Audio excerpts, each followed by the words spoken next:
So 120 rupees, and now you have a panwala or a lariwala also can make a video call to USA. Absolutely fantastic. It's fantastic. And our generation has seen it all. Yeah. Yeah. No, sir. I also belong to that generation. Yep. I remember I was president of HIC, and I think we had office in Mexico, and I was operating from Ahmedabad, and later will take 10 days to come. Yes, exactly. Yeah. True. No, it's hard to believe that. As a matter of fact, many times wonder that it works so well. Yes. It's hard. So wonderful. It's mainly through the, I think, explosive development of electronics. Correct. Yeah. Behind everything, there is electronics. So that is really something which is mind-boggling, absolutely mind-boggling.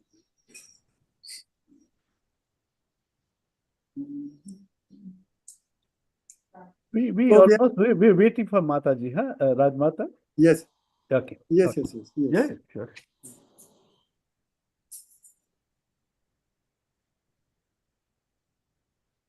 Chitrakshi, I think everyone else is here except for her. Okay. So once she comes in, we'll get started. Don't worry about, it's 6 o'clock. It's okay. No, Jeshil just said she's joining. No issue at all. No issue at all. Absolutely no issue.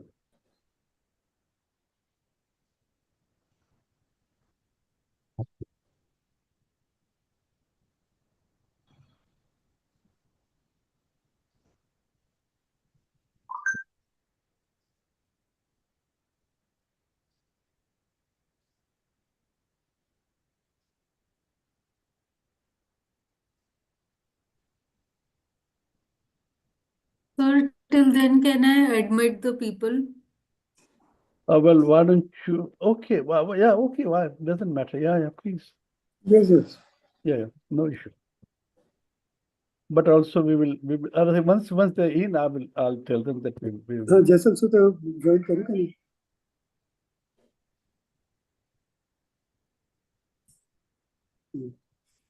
ना ने link पहले join है, the second link को. Actually specific जैसे नाम की आगे लिखे है. Don't share with anyone. ये link. तो normal link की नहीं.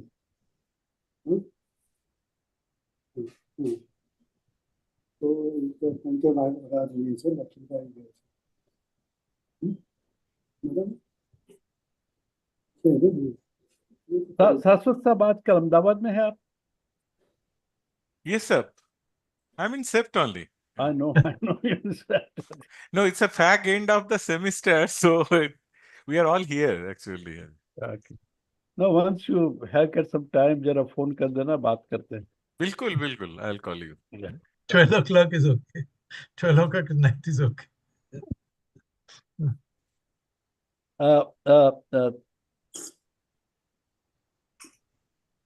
The people have joined. Chetan, there's a light on your very odd. Yeah. There's a light on your face. I want to do something about it.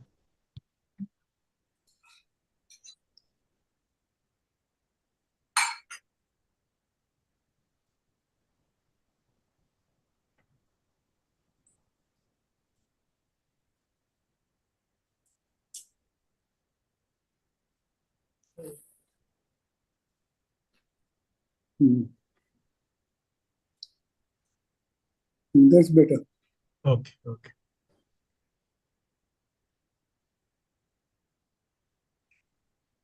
Oh, I also realized that I have to do my lighting.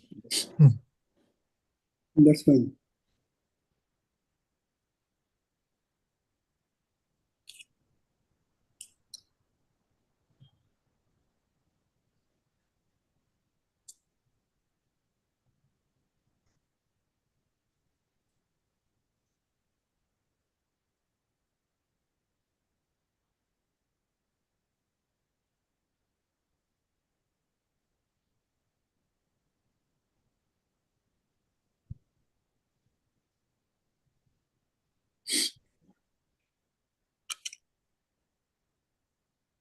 Rajmata is there. She's joining on her laptop.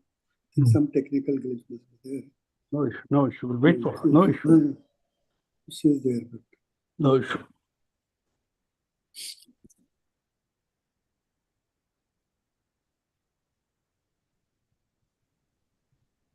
But one of the Pandit sir, one of the other advantages of this webinar is this. Haji. You know, earlier it didn't matter, I think, you know, whether someone came late. Now what happens is because you fix up a meeting at 5 o'clock, at 5 o'clock and 1 minute people start ringing you. Where are you? When are you joining? Yes. That's true. That's true. Otherwise, if you have to go from one end of the town to the other, Yeah. to go to a meeting, Yeah. all chances that you'll be half an hour late Yeah. or 15 minutes late. You can't blame anyone. Yeah. But this is something good. Chetan, Sanket is asking some questions. Sanskriti is asking some questions. Okay. Sanskriti should be belonging on this platform.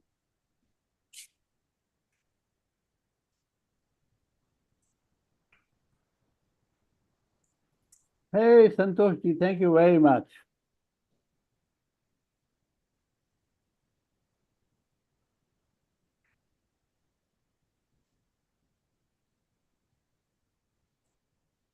Sanskriti has joined. Hello, to join Kela? Sanskriti ji, have you joined? अच्छा mute असेल तुझं unmute कर नाही host नाही सगळ्यांनी okay on ना बर मने अरे यार नाही तो दूसरा आला असेल ना you must be having the other तिथं तेच म्यूटच आहे सगळ्यांसाठी you are not on this हो तर दुसरा एक ईमेल आला असेल पहा there is another link specific link आज पण रिमाइंडर आलाय पहा 50 minutes ago or 1 hour ago. There is another link specifically for the faculty members. आता आली. Yes, now you are there. Now you are there, but you are muted. You can unmute yourself.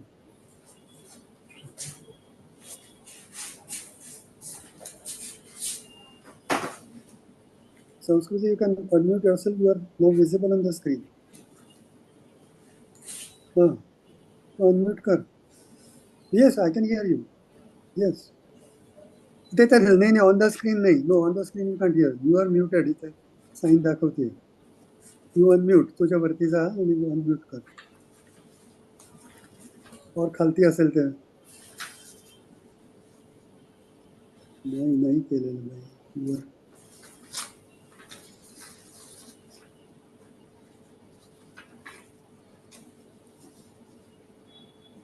पाहतो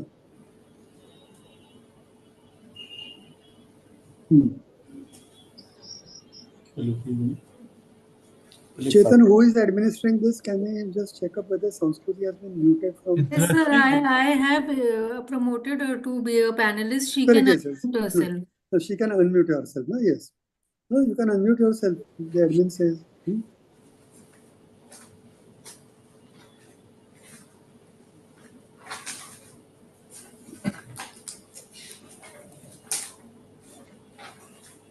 दिसतंय ऑडिओचं button आणि ते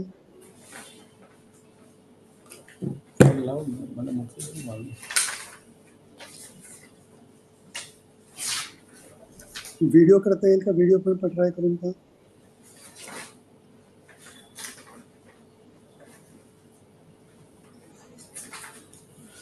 પેલા હું કરી રહ્યો છું એને બોલાવો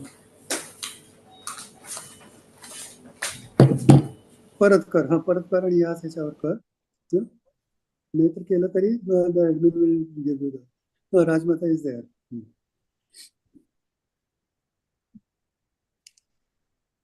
You are muted. Okay. Can you hear me now? yes perfect Okay. Rajmata ji is muted, I think. Hello હા રાજમાતા મ્યુટેડ છે જો અવાજ નથી આવતો દેખાય છે ખરા जो audio છે જ નહીં. I'm not able to see Rajmata ji. No, she's not muted, sir. The mute sign is not there, but some audio problem. Audio connected. She has હવે connected. unmute કરાઈ દે એમને. Now she needs to unmute. Unmute કર. Unmute કરાઈ દે.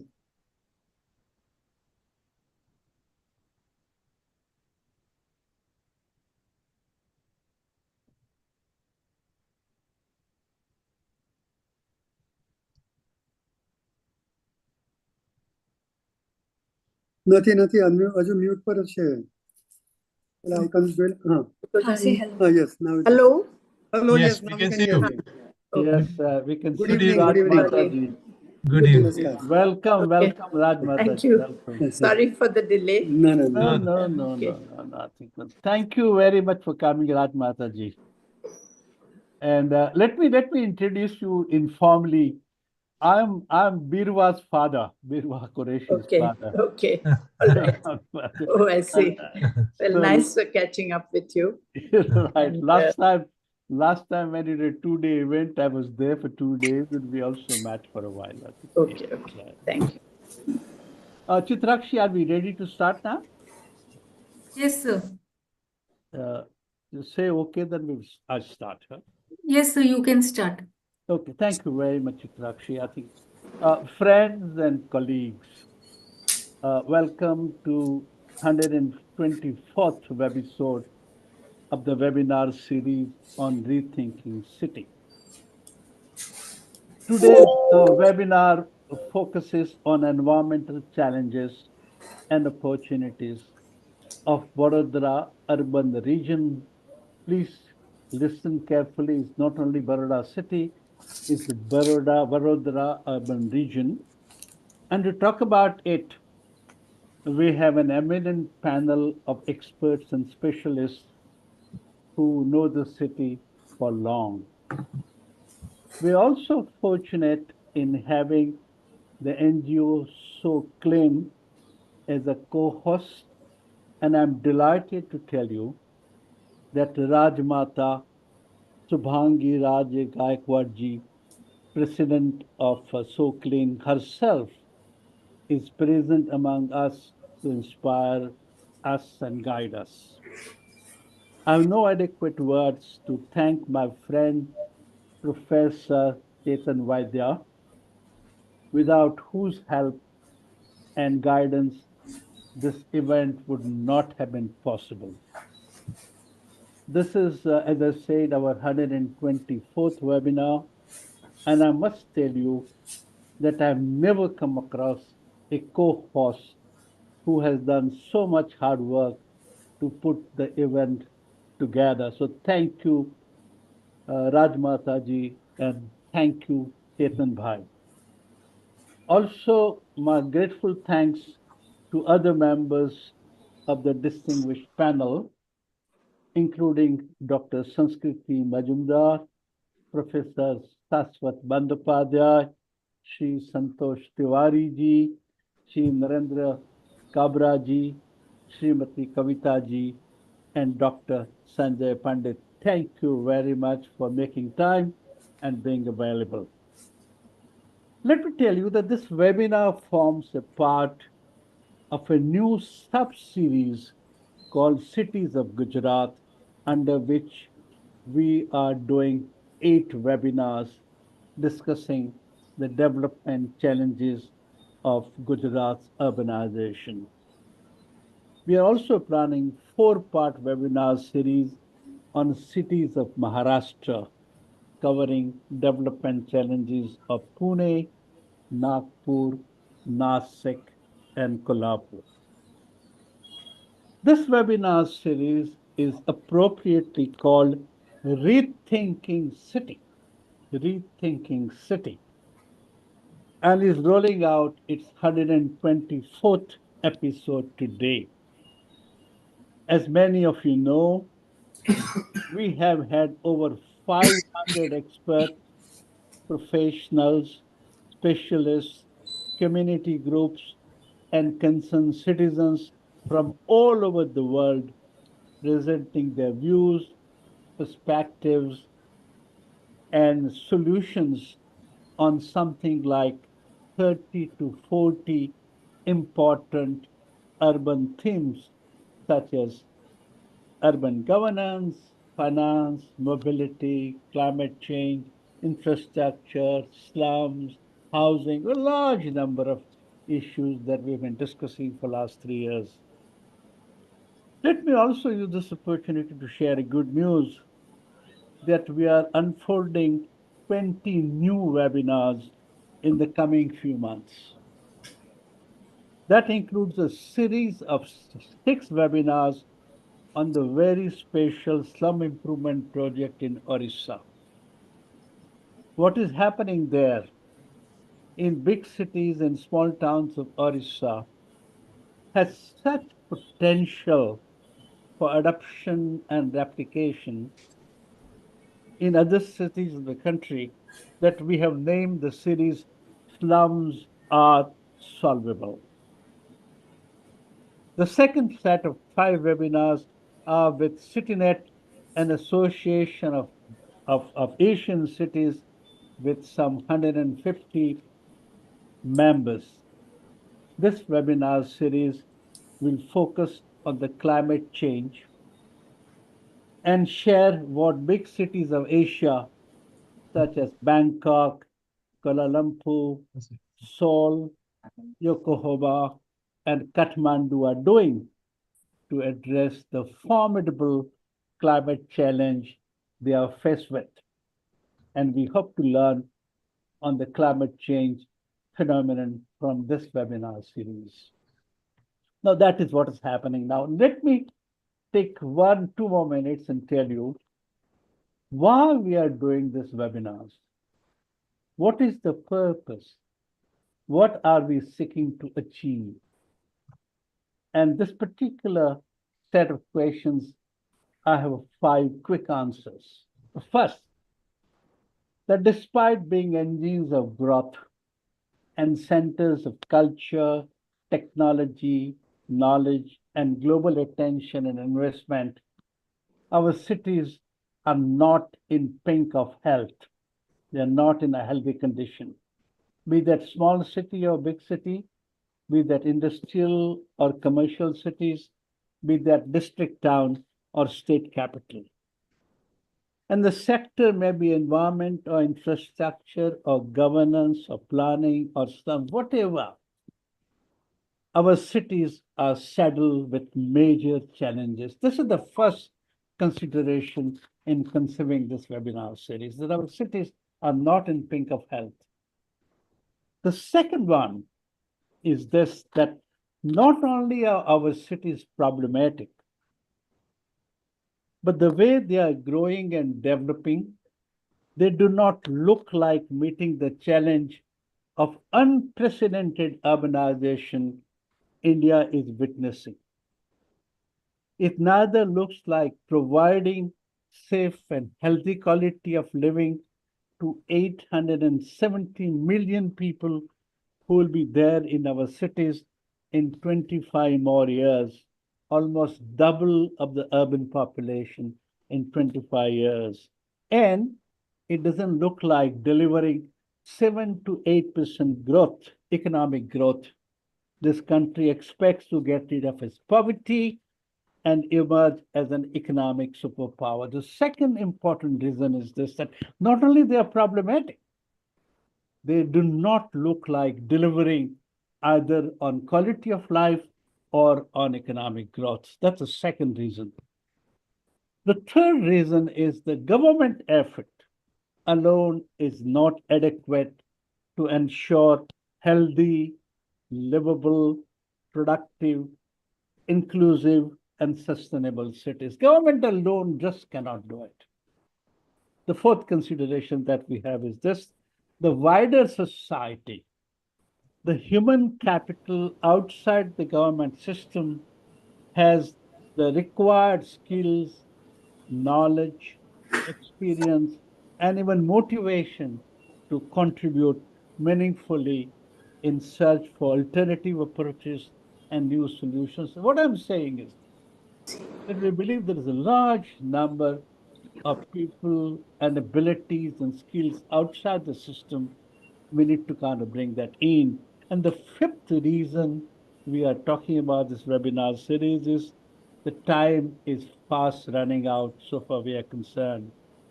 We need better approaches and innovative solutions early, as every passing day is causing much harm to the planet, to the nature, to environment, and to the people. It is in this context this webinar series has been conceived. It's a part of a wider national societal effort aimed to bring in not only fresh ideas and new perspectives, but also new voices and a new collectivism, new togetherness, new partnership, and new energy in articulating the need for and ways to rethinking our cities, both redefining the urban challenge and finding more effective ways to addressing it. So this entire series is an effort to set up a wider societal partnership to deal with the very complex urban challenge that we have. So it is that long background that I'm providing. And I've done this webinar after a webinar because we do not want to miss out the wood for the tree. It's very important that we understand why we are doing this. Having said this, and before I hand over managing of this webinar, this episode to Dr. Chetan Vaidya, let me briefly introduce him. Professor Chetan Vaidya is an architect planner with over 30 years of experience in the urban planning and development sector. He served as the director of School of Planning and Architecture, New Delhi, from 2012 to 2017, and was the director of the National Institute of Urban Affairs from 2008 to 2012, which really means that Chetan Bhai has occupied some very important posts in the context of urbanization in this country. Professor Vaidya has contributed significantly to planning education in India. He was appointed as the chairman of Planning Education Board by the All India Council for Technical Education, AICTE. Internationally, he was nominated as the Melbourne Asia Visiting Fellow by the University of Melbourne for the year 2014-2015.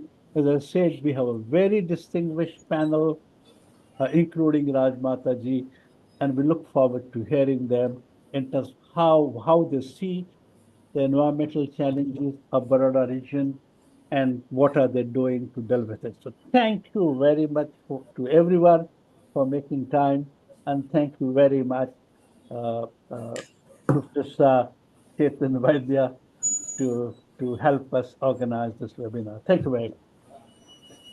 Thank you, Kirti, for those kind words. We know each other for more than 4 decades, so Yes. I can see that friendship of a long period and trust is reflected in those kind words. I would now like to invite um, Rajmata ji for her welcome address.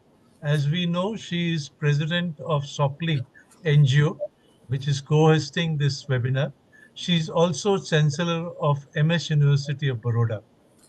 She has been working with the issues of downtrodden and other issues for a very long time in Baroda and is associated with number of organizations.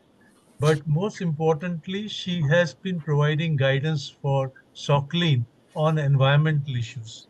And she's widely traveled and is aware of issues which are important for the city. With this brief background, I invite Rajmata ji to give her welcome address.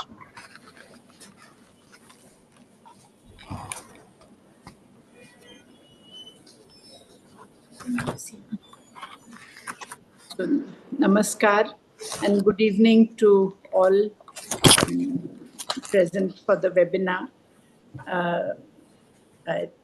I'm happy for this opportunity to be a participant in this very important webinar, which is on environmental challenges and opportunities of, especially of Vadodara urban region.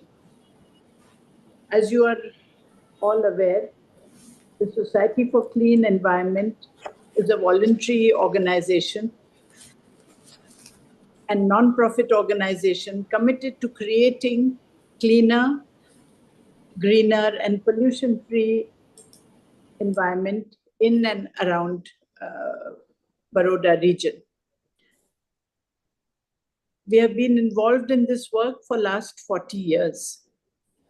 We have been involved in tackling pollution at all levels, whether it was air, water, noise, as well as dealing with waste management, etc. In short, we were trying to help the environment of Baroda in every sense of the way. However, Vadodara, the cultural and the educational capital of Gujarat, as it was always known, was one of the best planned cities of Gujarat, is now facing a number of environmental issues such as fluvial floods, waterlogging, air pollution, extreme heat, inadequate water supply and sanitation, and rapid loss of green spaces. Due to inadequate urban planning, in future, environment issues will be more crucial aspect for any development strategy for the urban areas. In view of various environmental challenges faced by Vadodara region, INHAF and So Clean have planned to organize this webinar together. Focus of the event will be to propose possible solutions to the issues, challenges, and way forward for effective implementation of the proposals, and not on identifying problems alone.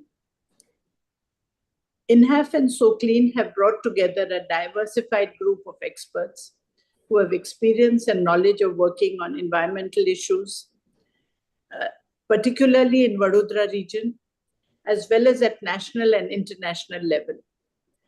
I'm sure the deliberation of the webinar will be useful to the citizens as well as to the experts working on various issues of the urban region. I'm extremely thankful to Shri Kirti Shah, President of INHAF and the Habitat Forum, for reaching out to me and to our organization and inviting So Clean to co-host the webinar together. My best wishes to both the INHAF and Society for Clean Environment for our shared vision to improve our urban landscape for the betterment of humanity and nature. Thank you. Thank you so much. Rajmata ji. Thank you very much. Wonderful. Very well said. Thank you. Thank you so much, Rajmata ji. It's very inspiring, and we really believe that your words will be helpful, not only for webinar, but of future action for Baroda city, particularly on the environment issues. Thank you. With this inspiring guidance by Rajmata ji, we will have our webinar program. We'll start to initiate our webinar program. We have 5 speakers. The first speaker is going to identify the issues on environment and then give solutions. The second speaker is going to talk about urban green financing. Baroda has been doing a lot of work in that area on urban green financing. Then we have somebody who will talk about best practices in urban environmental issues. Then the next speaker will talk specifically on air pollution in urban areas. And finally, we have been very fortunate to get one speaker who has actually implemented various environmental improvement programs at a housing society level, and he will be the final speaker. Then I am going to ask one question to each of the speakers on behalf of all of you, and then our vice president will identify what are the lessons learned, and then we'll make it a open question and answer. That is a broad theme. Now I invite Sanskriti Mujumdar, who is Director of Institute of Climate Change Research, MS University of Baroda. She has done a PhD from MS University in Civil Engineering. She has been teaching here for more than 20 years, and she has won number of coveted awards. I cannot even list them, though I know about them. In addition, she has been part of number of teams who have worked on environment and climate issues of Baroda city and many other cities in India. I always say that she is fountainhead of climate change for Baroda city. With this brief introduction, I invite Sanskriti ji to make her presentation on environmental issues and solutions for them. Yes, madam. Yeah, thank you, Chetan ji, for that very flattering introduction.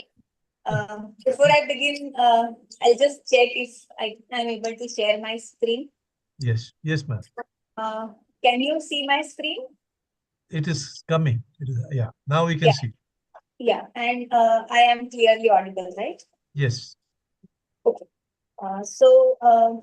Before I begin, I have to thank Habitat Forum and Sopling for giving me this platform for a very important subject, which is, I can say, the burning subject for the city of Vadodara. And I have been assigned the task of highlighting some of the environmental issues and what can be the probable solutions for the city of Vadodara. So without wasting much time, I'll quickly first introduce Vadodara, because I understand that there will be participants from outside Vadodara as well. So just to give you a background about the city of Vadodara, most of you would be in Gujarat, so you would know that it is the third largest city, and southwest monsoon brings most of the rain, and the average annual rainfall is around 900 mm. Though in the last couple of years, we have been experiencing extensive floods as well.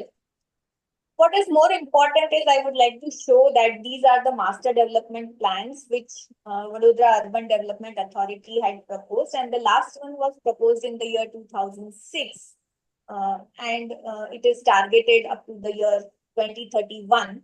So we are right now in the mid of 2025, and there is still a little scope for improvement wherever possible, and that's the reason why this is important. And it will also set the ball rolling for the next Master Urban Development Plan, with a plan which Buda will prepare. So, like Rajmata ji has already set the ball rolling again for some of the major issues. So, thank you, ma'am, for highlighting some of the issues, and I will be discussing those issues in a little more detail. So, rising temperatures leading to high energy demands is what everyone is experiencing. And then, of course, the city has experienced some very bad floods, but we also face the issue of urban flooding. Water availability is one of the major issues, and waste management and air pollution are also the issues. So let us come to the first issue, that is the rising temperatures. Now you would be saying that we are talking about global warming, so temperatures are rising everywhere. Now this is where I would like to tell you that each one of us and each city is contributing to the global temperature rise, because urbanization has a very big role to play in the temperature rise. So whenever we change the surface, we change the albedo. Albedo is the ratio of the absorption and the reflection of the heat, sun, which is emitted by the sun, and that actually creates the urban heat island effect, and that is what we call the urban-rural divide. So most of us would experience that the rural areas are a little cooler as compared to urban areas, and within the city also, when we travel from one part to another, we experience the temperature difference. And that actually is what is the urban heat island effect, which we call. Now, most of us have been talking of the maximum temperatures or the global temperature rise, but I would like to say that the minimum temperature is rising at a much faster rate as compared to the maximum temperature. So while we are talking of restricting to 2 degrees or 1.5 degrees, the minimum temperature has actually come up by 7 to 8 degrees, which is a bigger concern, and that has actually squeezed the daily temperature range, or the difference between the maximum temperature and the minimum temperature, right? Now, whenever we change the land use pattern of the city, then we change not just the albedo of that region, but we also change the wind circulation patterns and the way the clouds move, and that actually is what is causing or adding to the urban heat island effects. And as I said, that this is squeezing the difference between the maximum and the minimum temperatures, what we call as the daily temperature range. Now, when the daily temperature range squeezes, then what happens is that by default, the energy consumption increases. So, ideally, in Vadodara or in Gujarat, we talk about cooling degree days, or days where we need some cooling devices to make us more comfortable, be it fans or water coolers or air conditioners. Most of us are talking about air conditioners, but even the lower middle class is now into air conditioners and some or the other cooling devices, which is obviously playing a role in our energy consumption. Now, when we consume higher energy, then again, this heat which we are removing from our houses or bedrooms or drawing rooms is again thrown back into the atmosphere. So that also contributes to the rising temperature. So it is like a vicious circle which is created, and therefore higher energy consumption. So higher the temperature, therefore again higher energy consumption, and that's how the cycle goes on and on. Now, so some of the solutions, rather most of the solutions which I'm going to show over here are known to all of us, but being a teacher, I have to hammer and remind everyone that it is time for us to take serious action in this particular aspect. So, the only way where we can control the temperatures is to increase the water bodies and the green cover. Now, increasing water bodies everywhere is not a very feasible idea.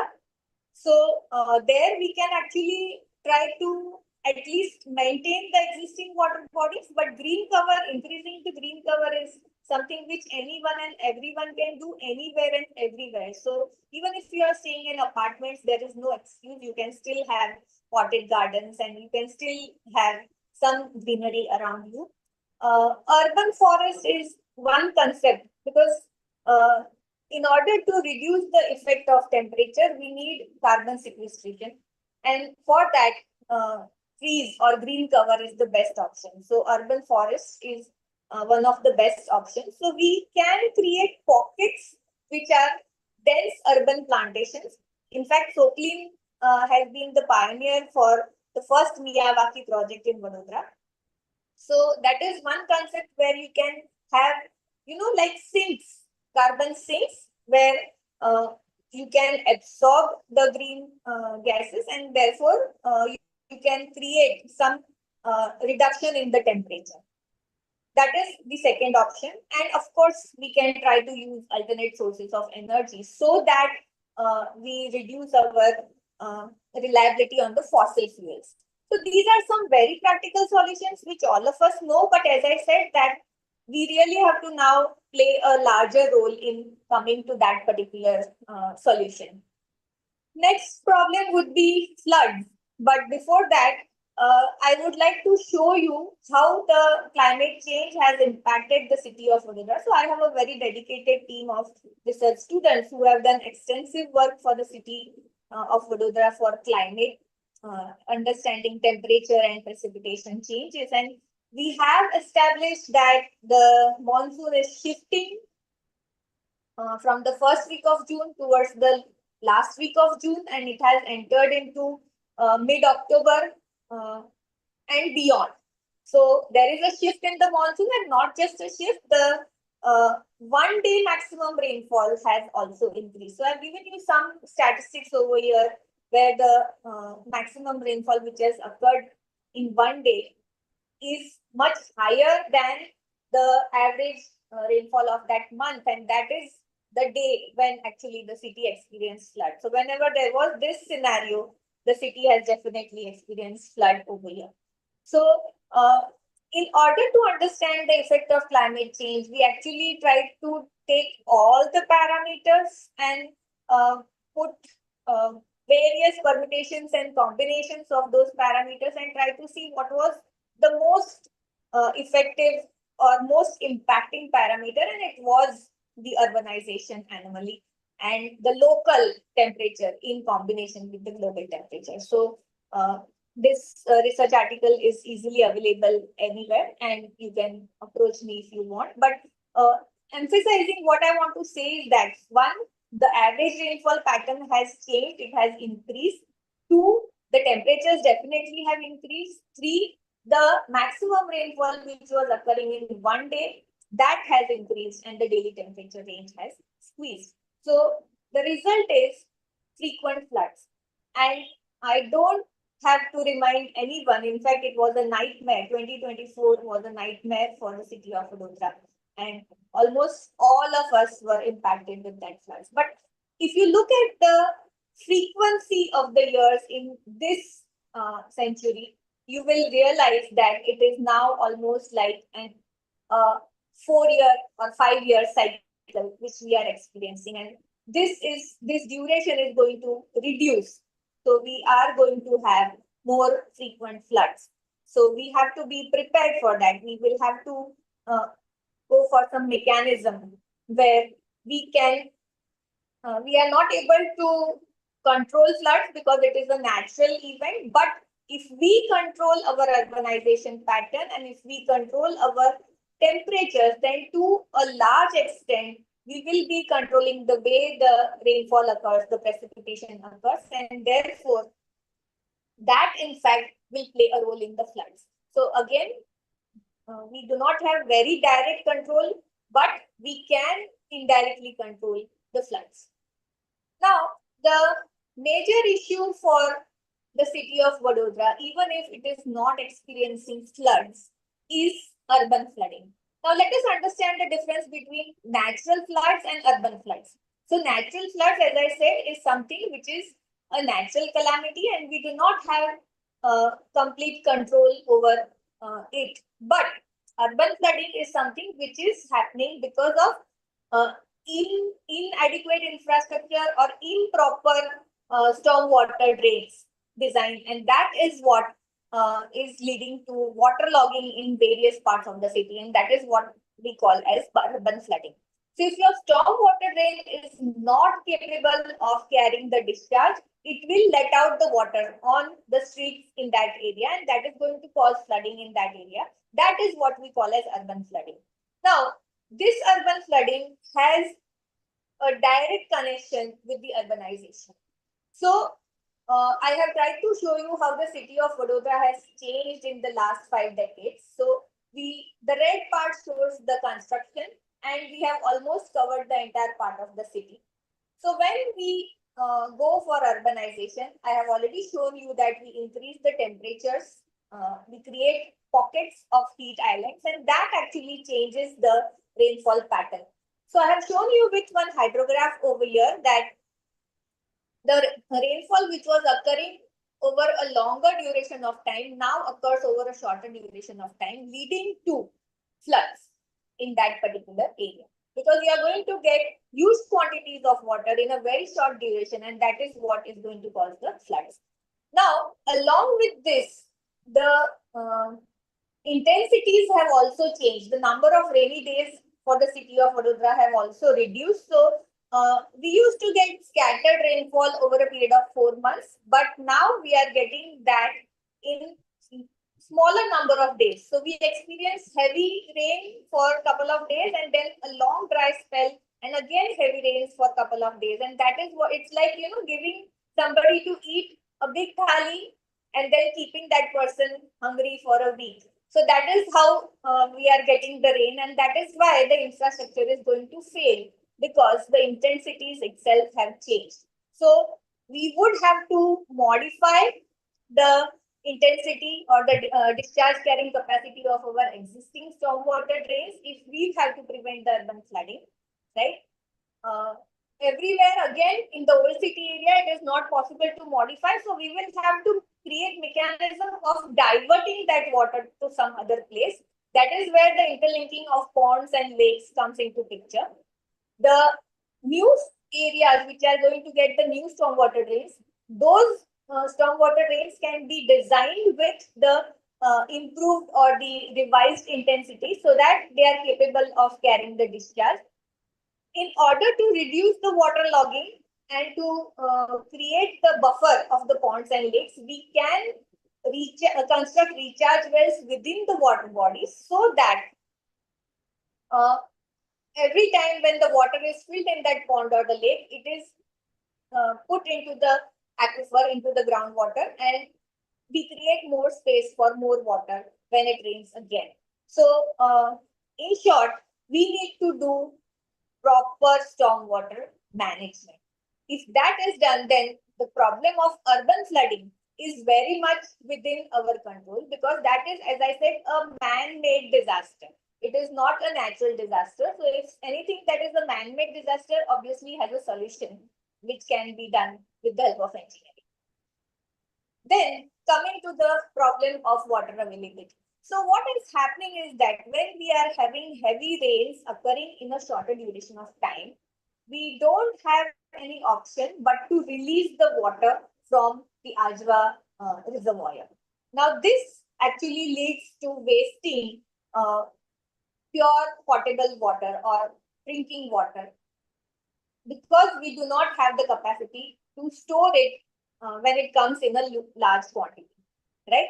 So that is where again these ponds, lakes, etc. will come into picture, where we can go for connecting of the ponds and lakes and then recharge that water.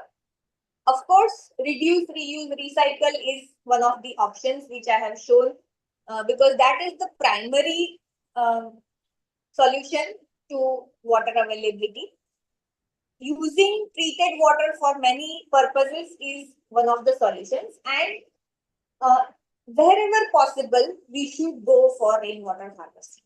So if you are not using the water for your individual house, you can recharge it into the aquifer, right? And as I told you that the ponds and lakes are the buffers for many problems, that is not just urban flooding, but also the water availability, because many of us, in the city are dependent on groundwater for the water supply.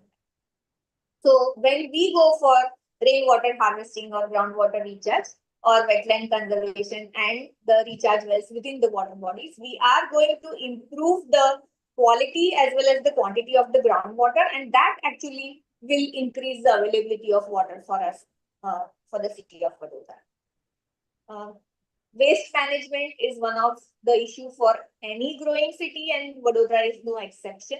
So we have big tons of waste being deposited or being dumped at the dumping sites, and we know the solution, right? Waste segregation, waste management, reuse, reduce, rethink, refuse, refurbish. In short, try to manage it in the best possible way. And Indore has set an example for us already by doing this very efficiently. So it has to start at the individual level, and that is how we can scale it up again. And again, in this particular solution also, SoClean has played a very important role, and we have adopted villages and tried to bring about awareness of this particular issue and promoted the segregation of waste. Any temperature rise is connected to air pollution along with the other causes. So we have vehicular, we have industrial, we have emissions from various sources, but this polluted air earlier used to get diffused, used to rise very quickly, which is now restricted or does not rise that quickly or does not diffuse that quickly because of both the urbanization as well as the rise in the temperature. So actually all these problems are interconnected, and the solution is the simplest solution which we all know is that we have to go green and we have to change the way we are thinking, we have to change the way we are living, and we have to bring about awareness starting from our own homes and then spreading it to the society. So each one of us has a role to play over here, and each one of us have to contribute. And I always say that the way we have moved in the climate change scenario is like we are now into the fifth gear in the forward direction. But if we have to reverse this cycle, then we have only one gear. So we will have to work very hard. We will have to work in multiple ways in order to, if not reverse, because reversing is something which is not going to be so easy, but at least restrict the impact of climate change.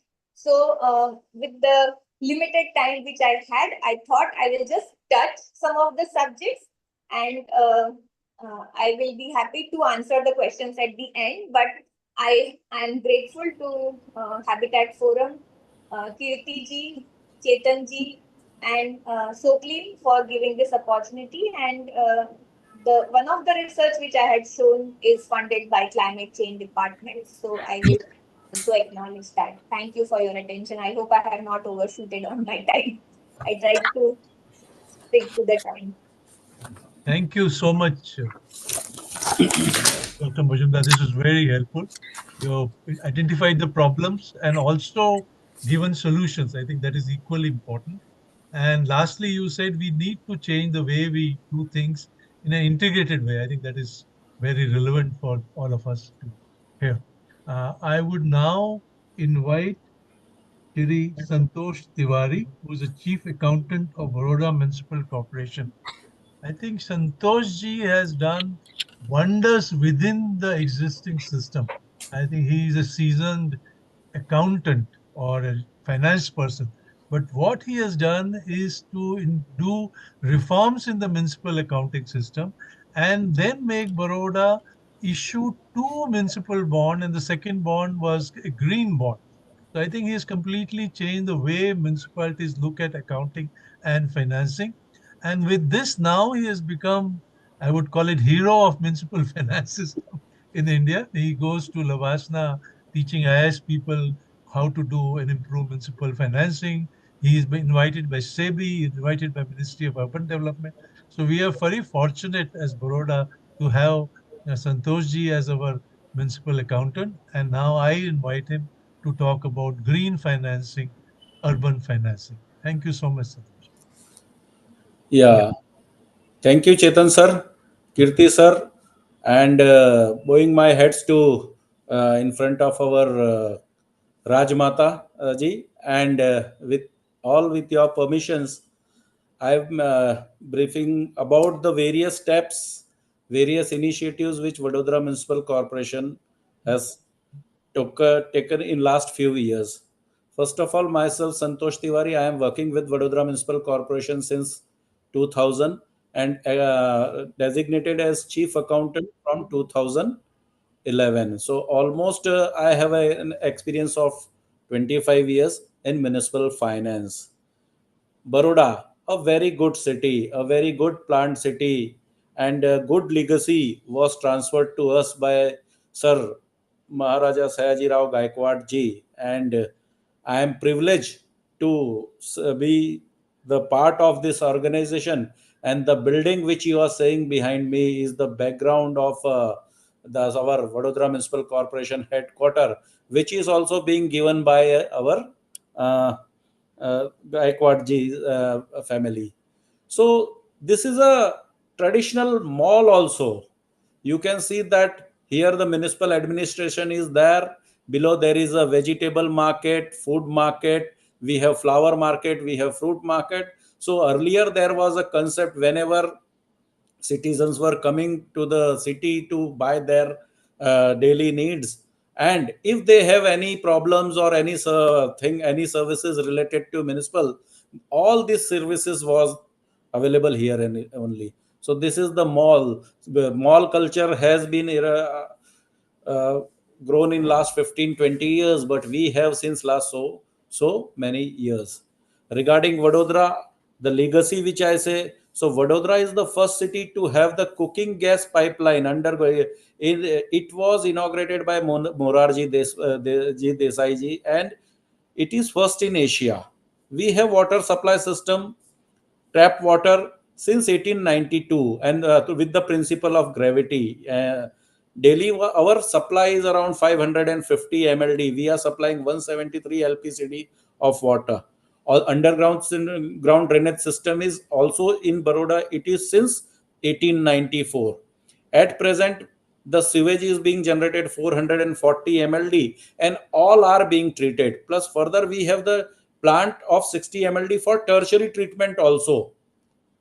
After that, in solid waste management, 100% door-to-door coverage, plastic waste management facility, construction waste management facility, and we have also converted 8 lakhs metric ton legacy waste through bioremediation process. We have 150 city buses and 100 new electric buses would be coming up in the city for comprehensive coverage of healthcare services. Almost 4 urban community health center and 40 urban primary health center is there. 439 Anganwadis is there. So this is brief about the Vadodara Municipal Corporation, which is directly involved in the providing better civic amenities to the residents of Vadodara city. This was about the services and all things, but many reforms also has been done by VMC. When Chetan sir did talk about the municipal bond and its achievements, so it was not happened in the one day. The reforms was there since my previous bosses also. Since 1995, VMC adopted double entry accounting system. We adopted National Municipal Accounting System and Accrual Based Accounting System on 1st April 2007, and opening balance sheet was derived. At latest balance sheet means up to 23-24 balance sheet is being finalized, published on our website. After that, we have also done the asset valuation. At present, VMC has the asset of around 12,000 crore. And again, if we do the asset valuation, we would be crossing more than 25-30,000. The asset valuation was done in 2007. So we have huge assets also. Our balance sheet size is around 15,000 crores.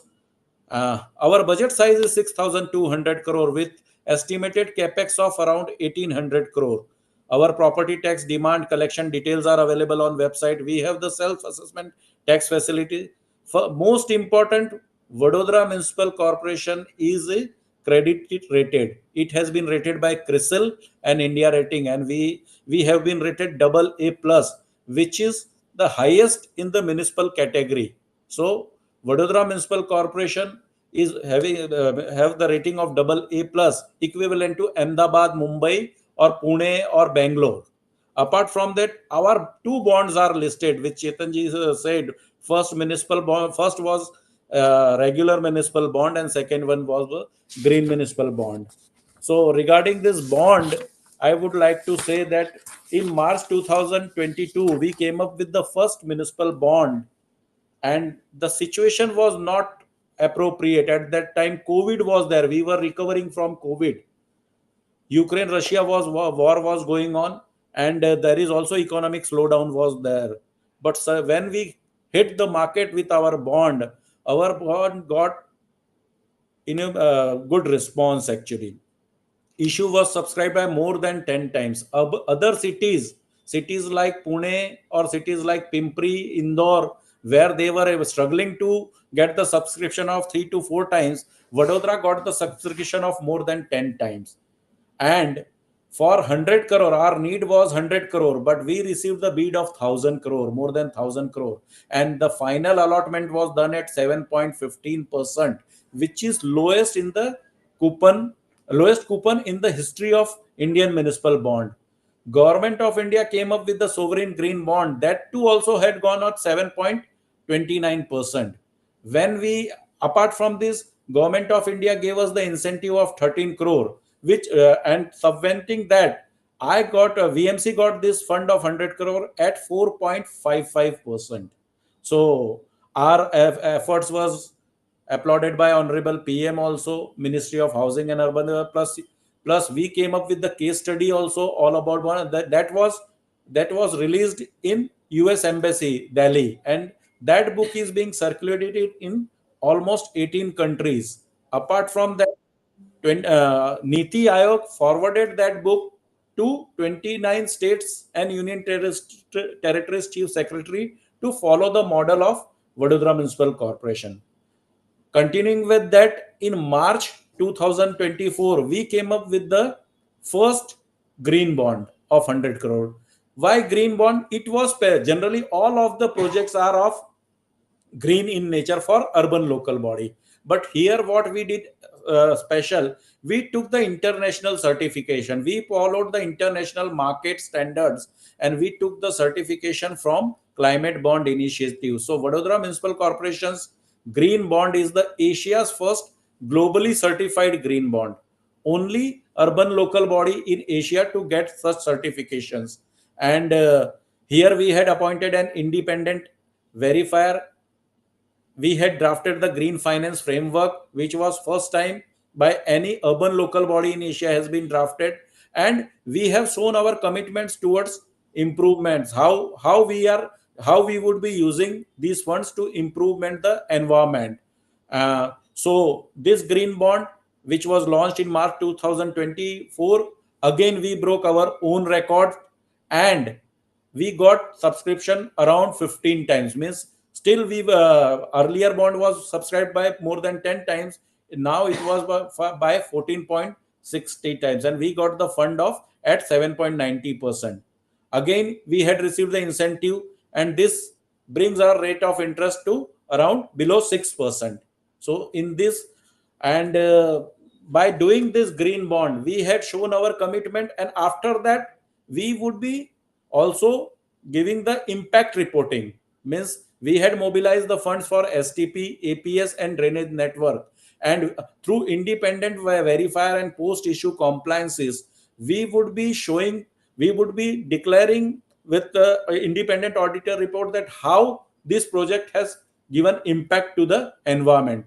If this project was not done, then how it could have been harm to environment, and now how it could be improving. So this is about the bond. After that, recently we, in this year's budget, following the our legacy and all these things, we came up with the participatory budget where we had opened a dedicated email where we invited suggestions from the citizens of Vadodara, what they want in budget, and I proudly say that within the span of 10 days we received around 2000 suggestions, and 835 residents has provided the suggestions, and in that almost 50% suggestions were already included in the budget, and 30% suggestions were something like that which requires further thinking and all this thing. Only 5 to 7% suggestion was of such nature that was not acceptable. Further, going ahead to promote public participation, Vadodara Municipal Corporation in future soon it would be coming up with the public issue. We would be mobilizing a fund of 200 crore from public issue, where the residents of Vadodara and all the in country people can participate in that. and it would be a blue bond. Green bond is the blue bond is the extension of green bond. Where so here when citizens can invest in us and earn interest also. Not only interest, after that when they are investing in us, we are accountable to them. We would be providing our quarterly, half yearly and yearly progress reports, utilizations and all these things. So this makes our administration more transferable and accountable. Further, when we go for the bonds, our internal mechanism, internal system gets improved. We get lots of loopholes where comes to our notice. We try to improve. One thing I would like to highlight, that when we were not preparing the bonds, means in 2019, my balance sheet was finalized up to 2014, and now last year's balance sheet is being published and finalized, and within the span of 1.5 years we had finalized the balance sheet of 6 years and got it certified by independent chartered accountant also. And appreciating our efforts, Institute of Chartered Accountants, ICAI, has given the award for our balance sheet and 21-22 annual report. It is the Vadodara is the first urban local body in India to receive such kind of appreciations from Institute of Chartered Accountants also.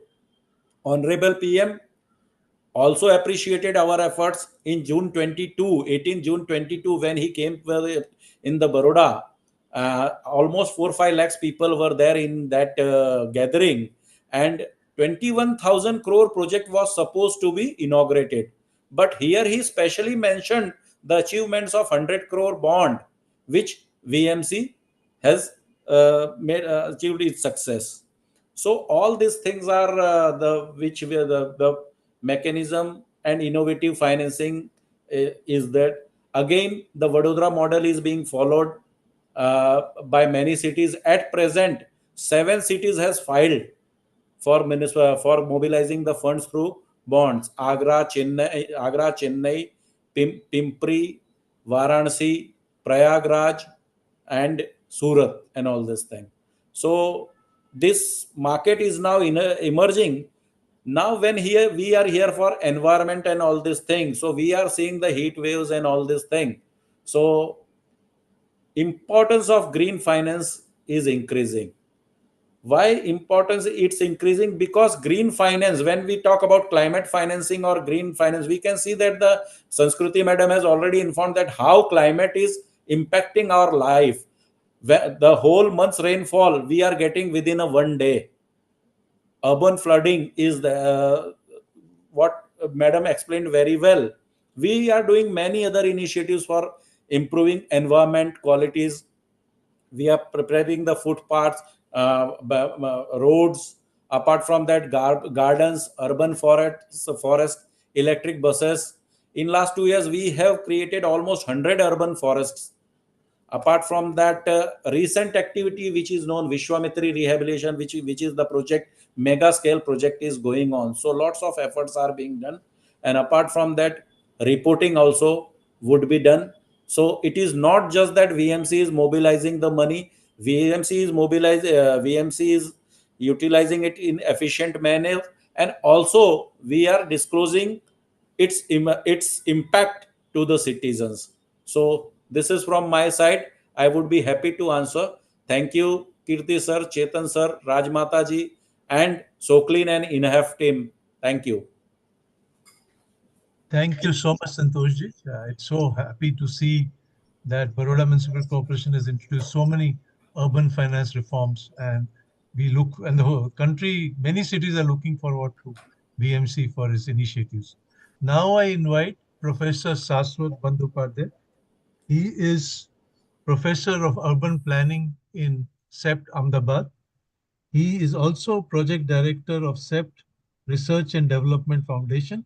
He has experience of over 25 years in urban sector in the whole of South Asia. He has spearheaded many climate and spatial planning related research work and supported sustainable urban development and smart cities. He is also a member of Keshav Verma Committee which is developing a new strategy for urban sector in country as well as for the Gujarat state. So I'm very happy to invite Saswat to make his presentation on um, urban environmental best practices. Saswat, you can take this. Yeah, thank you and good evening, Chetan bhai, Kirti bhai.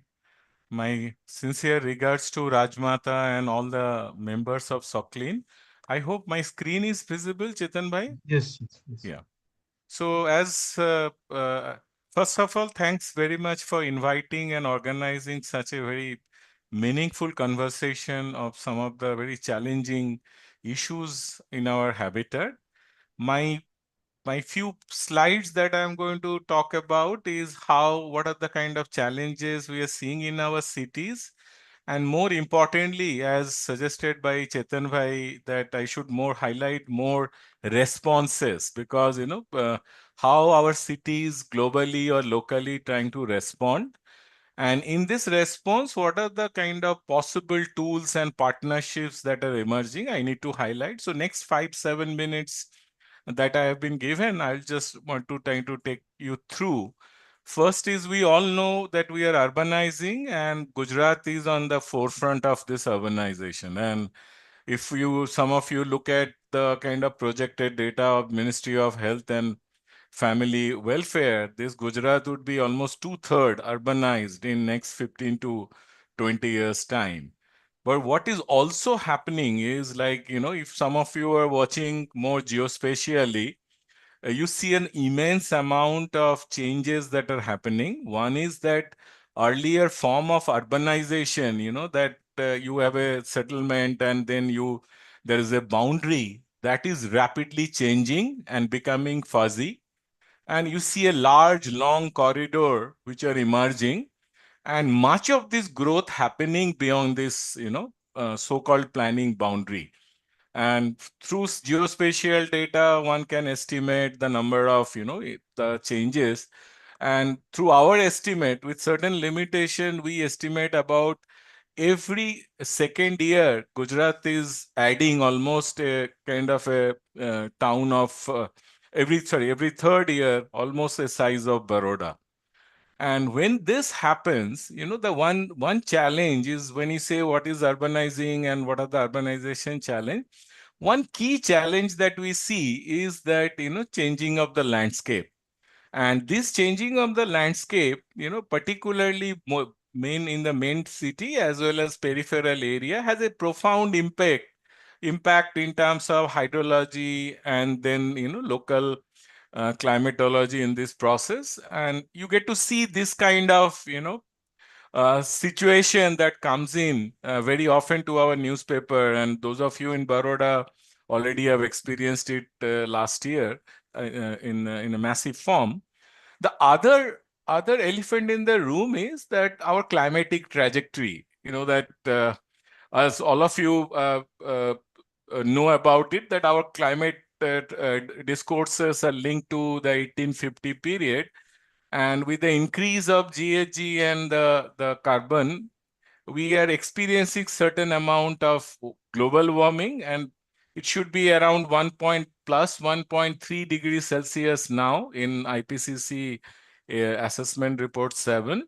And we are now negotiating a future which is increasingly uncertain. If because earlier assessment and assumptions were there that by end of this century, probably we will be able to be within 1.5 degrees, which looks pretty uncertain. So probably we are now negotiating between 2 to 3 degrees. And within plus 1.3, we are seeing a lot of catastrophic consequences, heat stress, cities, changing in the temperature. We are just mapping some of the climatic risk across the Indian cities and seeing it's not only, flood or drought, the cities are in the forefront of multiple, climatic shocks and stresses.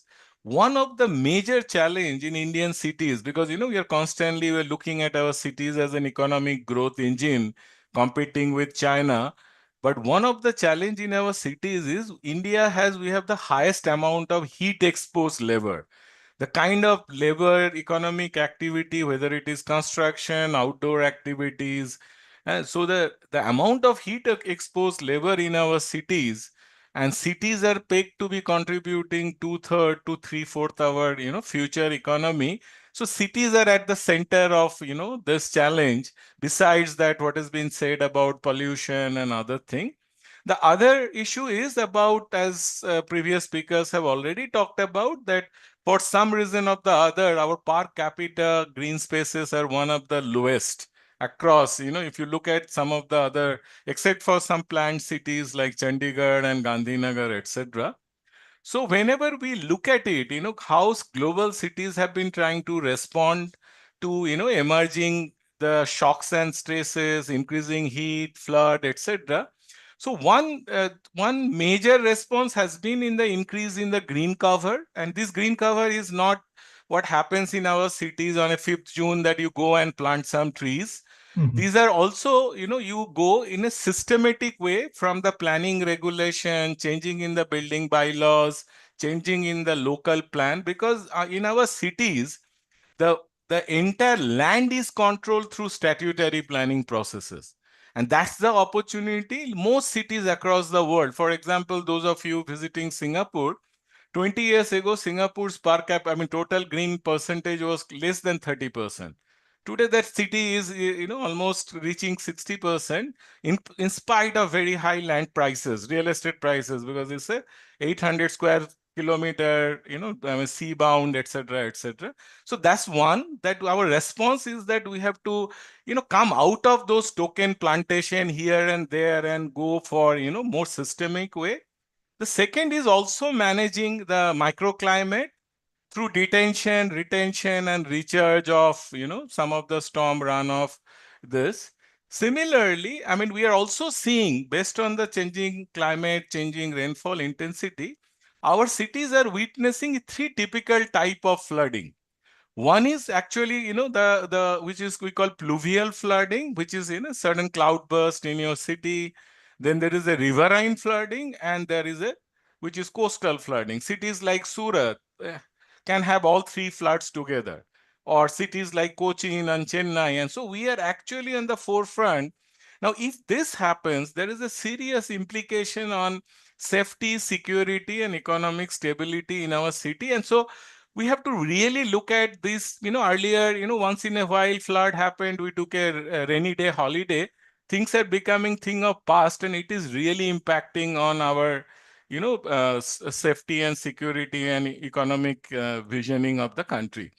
And if you look at the how other cities globally responding to this heat and flood, one major, there are three major pillars. One is, of course, your engineering intervention. You build more stormwater drain, you take the water out.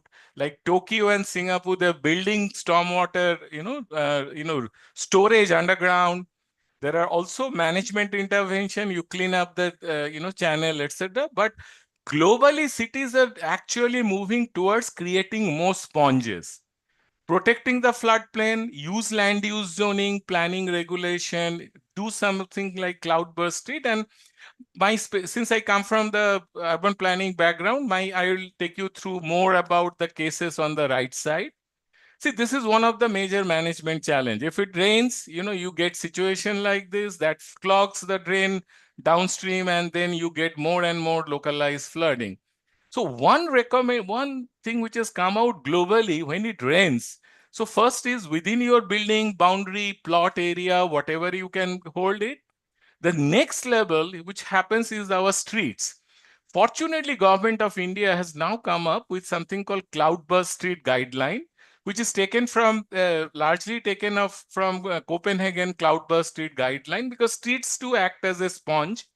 And this is a great opportunity how our streets, because the moment the water coming out of your plot and building, it hits the street, and the streets become a major stormwater carrier. And so, earlier, those of you studied civil engineering, we were taught about engineering to create a concrete drain. Today, those engineerings are shifting from gray engineering to blue and green engineering, because you have to take the power of nature-based solution in holding the water and taking away, the speed of the water so that it doesn't flood the city in this manner. You have, this is Delhi Ring Road. The entire road was covered. Now these are what we're calling sponge and cloudburst street. You create a, the sinks along with the gray areas and stormwater rain takes up. So a lot of alignment, realignment, we were, the way we have looked at our cities are required. Along with, as Mr. Tiwari was talking about green finance, we need to invest a lot about green engineering, because this is how you took, like for example, this is a river in Singapore. No, earlier in 60s and 70s, all, those of you studied in USA, everything was concrete. Whenever is a river, you do it concrete so that you can go do bicycling, etc., etc. With the changing behavior of the hydrology, now most of the cities are deconcretizing their river. Because as you know, that concrete behaves very, very badly when there is a rainfall, it forms eddies, etc., etc. Now, same river, now you can see in the below screen that it has been deconcretized. And this is the many cities globally are actually naturalizing their river courses. Some countries call it as a making room for the river, but it's better hydrological behavior that you can anticipate. Some of you are interested, probably all of you know about it, called ABC of Singapore, called Active, Clean, Beautiful Program of Singapore. This is in Calcutta. So the earlier, all water bodies were either concretized or pitched with the brick. Now they are naturalizing with the local jute material, local nature material, just because of this material have a better behavior when the high flood or high velocity flood comes in. I'll stop my the presentation with a very interesting development that have taken place in Chennai. Like what you had in Baroda in 2024, Chennai had successive flooding. And this city is a very unique case where it's in summer, it cries for water almost close to the 0 day or 0 hour. And in monsoon, it floods, and it floods twice. It gets to two different time period monsoon. And it was such an interesting city, when Britishers were planning, they were actually upside of Chennai, there's a place called Red Hills. So Britishers understood that this area has a huge ecological function. So they had respected that area as an ecological lungs of the city because they have a good groundwater recharge, good water sources. Then came master planners in 70s. They thought, oh, this is a vast land available. Let us go and build houses.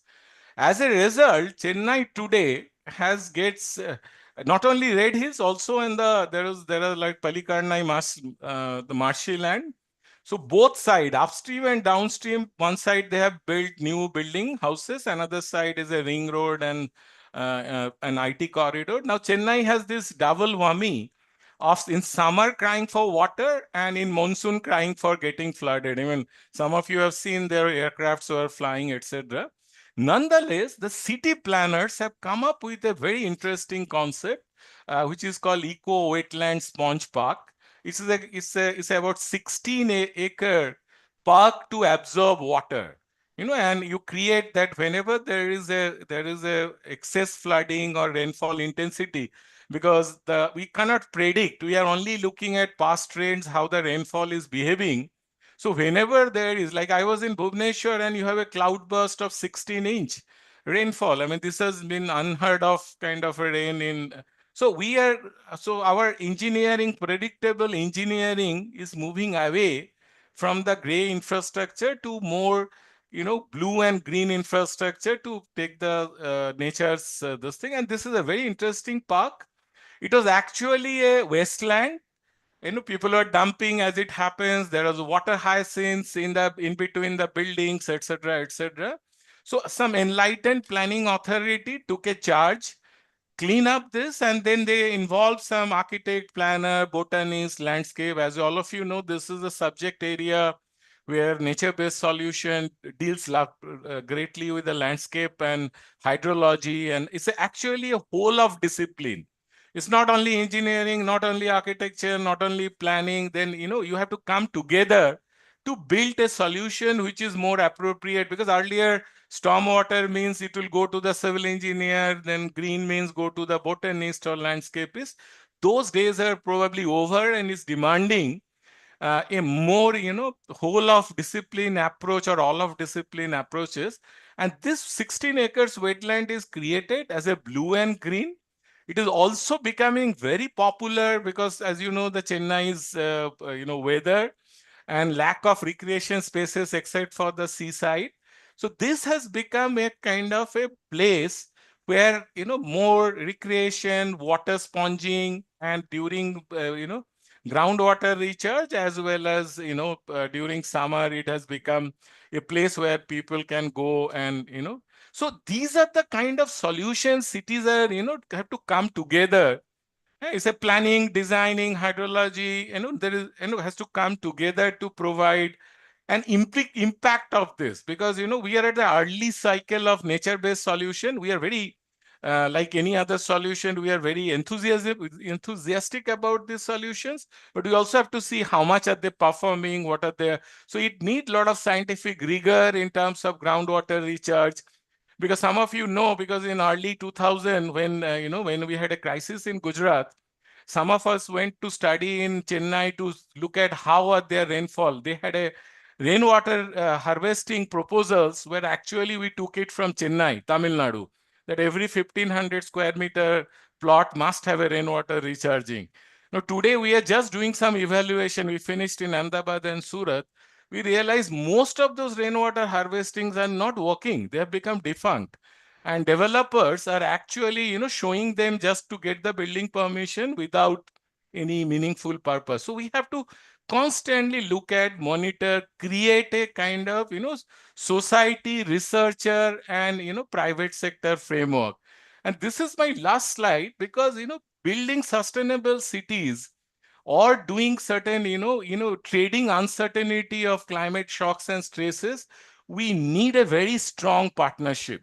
And I was just giving this because a few months ago, I was in Pune in a similar environmental seminar, and where I saw the most of the speakers were blaming developers, for the whatever the wrong has happened to Pune city.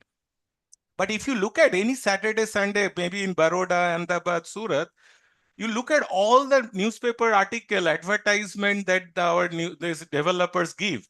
What they say there is a green view, water view, lake view, hill view. So essentially, developers are, always embracing nature to actually promote their, their product, whatever the real estate product. And that tells us that, this battle is immense. Most of our cities are struggling to a great extent. I mean, some cities have, like Ahmedabad, Baroda, Surat, may be doing slightly better than other.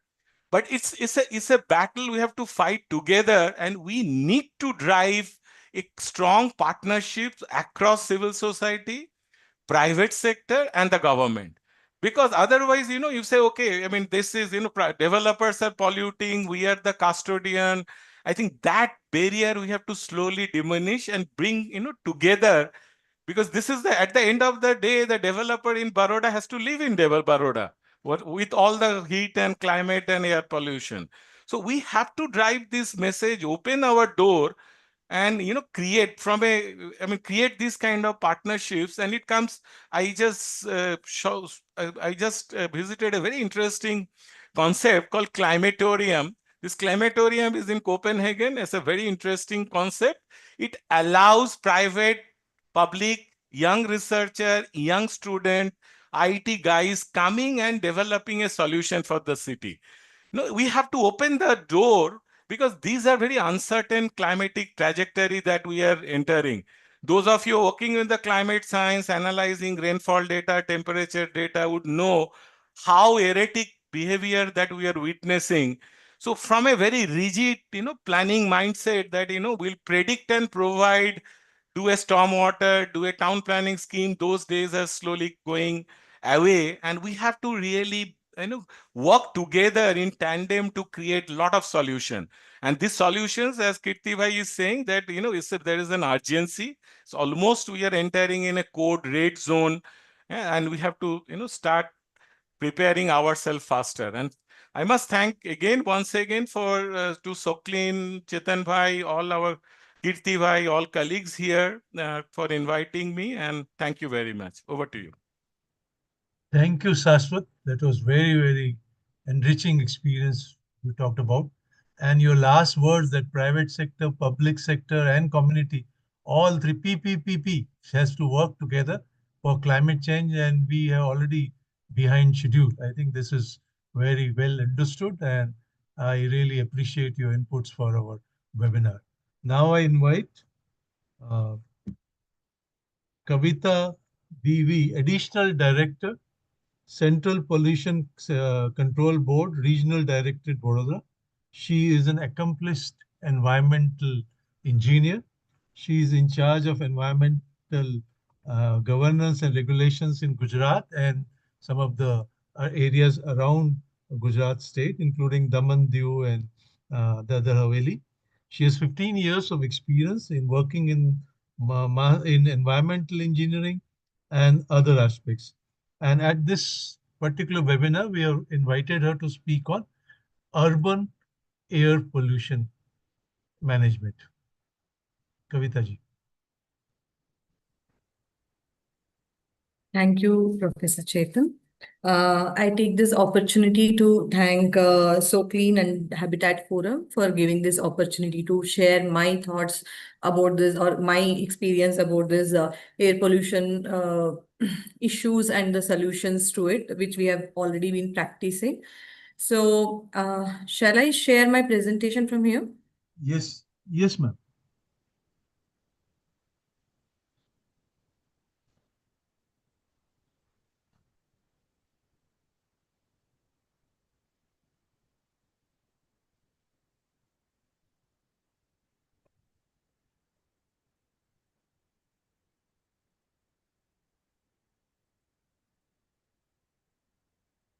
Can you able to see my presentation?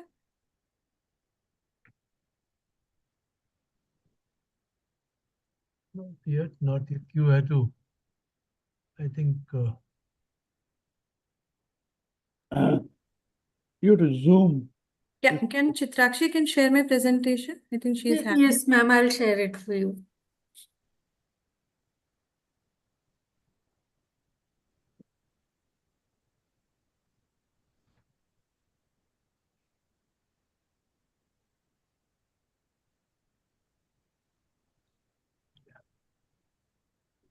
Yeah, can you do slideshow? Yeah.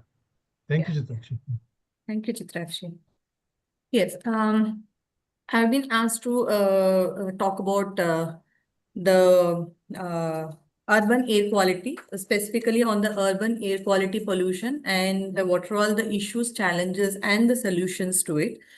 So to start with, already the other speakers, Dr. Majumdar and Professor Bandopadhyay already has touched upon this subject of this air pollution, and they have even mentioned many of the solutions and the challenges and the sources as well. But let me just go through this. I'm going to talk about the major sources of air pollution on a whole for the urban area and what are all the solutions which we can come up with. And in the end, I'm going to touch upon the National Clean Air Program, which has been launched by Government of India, for which the Vadodara is also one of the cities where this NCAP program has been implemented. To start with, the major, as you all know, the major sources of air pollution in urban area is the vehicular emission, that is exhaust fumes from the vehicles. And when these vehicles are plying on the road, there will be the resuspension of the road dust, which has been captured as the major source of air pollution in all the urban areas. Fuel adulteration, because people are using the adulterated fuel, which will again cause the issues of air pollution. When it comes to industrial pollution, because all the industries are having all the urban areas, the cities are having industries located in and around the cities, because initially the industries were located within the outside the city. The cities are getting expanded, so ultimately the industries are becoming or coming inside the city limits. So the environmental issues like the They are even these industries, the manufacturing industries are emitting few gaseous and the pollutant and the particulate matters also. And then the construction activities is becoming a major issue these days in the urban area, as the fugitive emission from the construction sites, specifically the particulate matter, the wind blow dust from the bare soil while they are doing the excavation, when they're storing the construction material, improper disposal of construction and demolition waste. It has become one of the major issues in all the cities and the towns, as people are not taking it as a serious issue. They are disposing this C&D waste anywhere and whatever the way they want to. Because of this, there is a resuspension of this pollutants will be there, which will contribute to the air pollution. And then improper management of waste management, that is particularly the open burning of waste. So we can see in cities, towns, everywhere, people are burning the waste. They are not aware about how to go about it, because they don't segregate it. They will just put it in one place and they'll start burning the waste. And since they are not segregating it, all the waste, the wet waste, dry waste, plastic waste, everything is going and ending up in the landfill sites of the municipal corporations. And thereby, since it is not segregated, all this wet waste is generating these gases, like air polluting gases like methane. And when during the summer season, and if there is any chances of, like the fire, it comes with the contact with the fire, then there will be fires in the small fires in the landfill sites, which will also contribute to this air pollution of the cities. So can we have the next slide, please?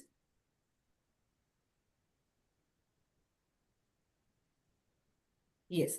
What are all the opportunities? So broadly, we are going to discuss how we can improve this air quality in the urban areas.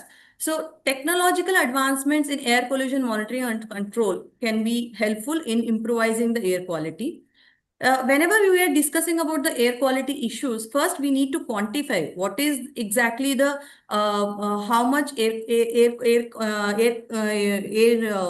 pollutions or the pollutants are present in the environment. For this, we need to have a very robust, very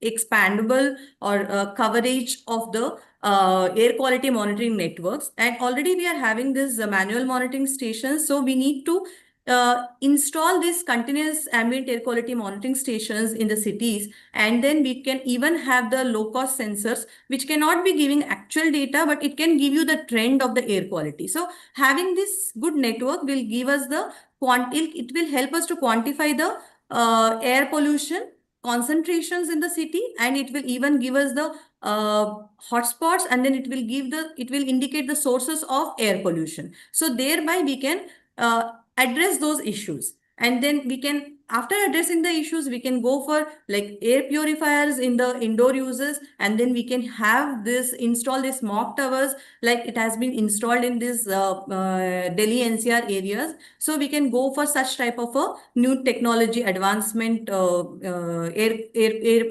quality controlling devices.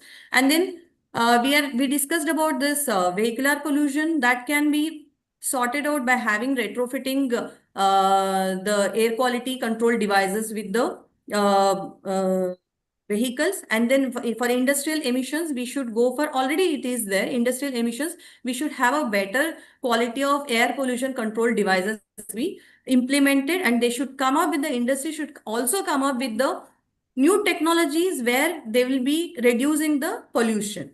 And then having the data, having the episodes, having the evidences, we can use this if the AI, the artificial intelligence, and then we can come up with we can identify the hotspots, we can come up with the air quality trends, which can help us to give the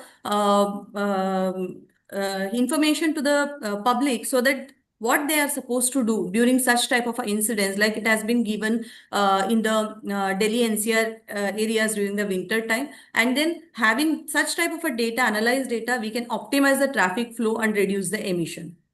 And then we have, next slide, please.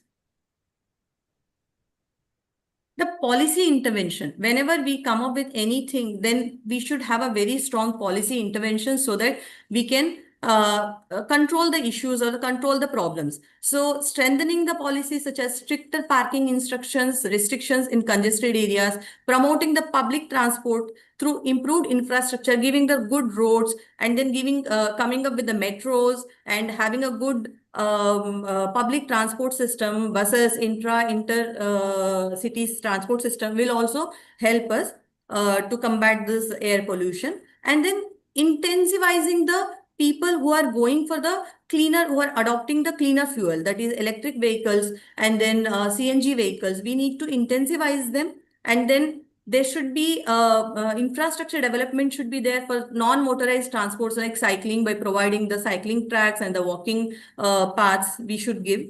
Adopting the airshed approach, we should not think about the boundary-wise air pollution, because air pollution is a geographical, it is spread across the regions.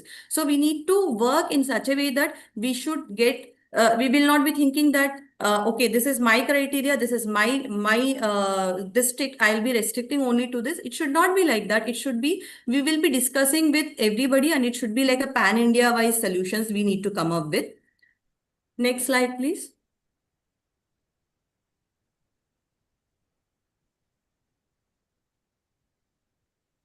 Yes.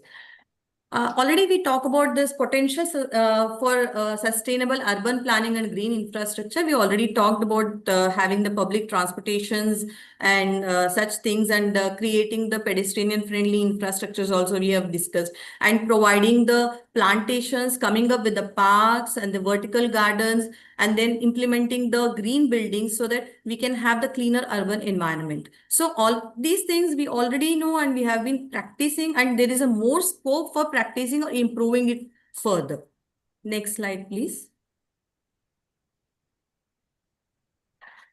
This particular slide, I have put this other general measures. So we were talking in general about this urban, the other cities, all the cities in India, and these particular general measures I have noted down, or I have just presenting it with respect to the city of Baroda. So Baroda, the main source of air pollution is basically from the transportation, from the vehicular emissions, and the resuspension of the dust from the roads. And there is a problem with non-management of or not able to segregate the waste, or not able to manage the municipal solid waste, and then burning of the waste, which is actually everywhere in all the cities are there. So how we can combat this, particularly these things which we got to know when the source apportionment study for this city was carried out. So basically what we can do is to control this resuspension of the road dust, we have to go for the mechanical sweepers with the sprinklers, because whenever the people are doing this manual sweeping, there is a resuspension of the road dust. When you go for the mechanical sweepers, there are sweepers which are having this, they will suck there's a suction mechanical sweeper which will suck the particles, and then having the sprinklers sprinkling the water will suppress the dust, that road dust also. And then management of construction and demolition waste. Basically, having Baroda in BMC, particularly Vadodara Municipal Corporation, in association with WRA India, they have done the studies of this construction dust management in Baroda city, and they have come up with the regulation guidelines which they have published also. So the people who are managing the people who are like CREDAI, the builder association, they should even BMC has given them the trainings regarding this, how to manage the construction dust. So that they need to manage. They should cover whenever the excavation is taking place, and then whenever the construction is going on, the green sheet should be covered there, and then sprinkling of the sprinkling in the construction area should be carried out regularly, and the waste vehicles which are carrying the construction or the demolition construction material, C&D, construction demolition waste, they should be properly in a closed container. It should be there. Likewise, they have given this, so that need to be addressed. And construction and demolition waste is a major issue, because people are not ready to spend money to send it to the hand it over to the VMC or the corporation, because it takes money and they are not even aware about it. But VMC is having the construction and demolition based managed processing unit, where they are using it and they are processing and they're making some other construction materials. So that people has to follow it. And the segregation of municipal solid waste, without segregating at the source, it will directly and indirectly, both the way, will impact the air quality of the air in the city. That need to be taken care by. And the main thing is, it's a small but important step, is like, we observe every day there is a burning of the waste in an open area. That need to be controlled, it need to be managed, and for this we need to give a public awareness. That is very much important. Next slide, please.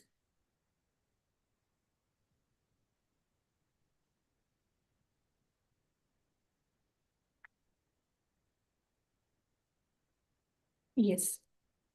I was talking about this when we are talking about all these things, that there are do's and don'ts, all these things we are discussing, and it is already there in the policies, which has been, few have been followed by the people, and a few are not being followed by also. But now, to improve the air quality of the urban cities, the National Clean Air Program was launched by Government of India in the year 2017 for 131 cities. So these cities were identified based on the non-attainment cities, which were having the air pollution issues, particularly the particulate matter concentration, more than the prescribed standards, national air quality ambient standards, and other cities which were having these million plus cities, the cities having more than 10 lakh population. So in these cities, it was implemented.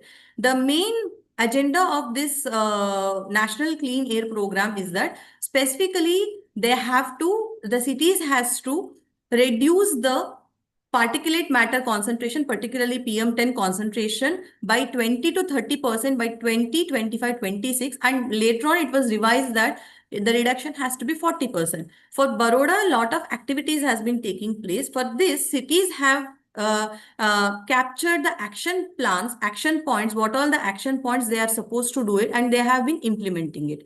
The action plan points will be managing the MSW, managing the CND waste, managing, shifting towards the cleaner fuels in the industries, in the vehicles. Those are all the main action points. And next slide, please. Yeah. To facilitate the implementation of this NCAP program, the government has even given some type of financial allocations. Though it is, I was just listening to the financial issues of like how much is the valuation of the VMC, but whatever the funds have been given is that are very little, but yes, they are promoting it. They are motivating the urban local bodies to even concentrate on improvisation of the air quality, which was actually not their mandate. Their mandate was like cleanliness and providing the water, taking care of the wastewater, managing the solid waste, all those things. But they had to encourage them. It has been done. So now, with the financial support and with the constant action plan implementation, Vadodara has already, till last year, they have already reduced the PM concentration by 28%. Next slide, please. Yes. When we talk about all these urban air pollution issues, and if you want to come up with some solutions, so basically it depends on the involvement of the stakeholders, particularly for the air quality improvement of any city.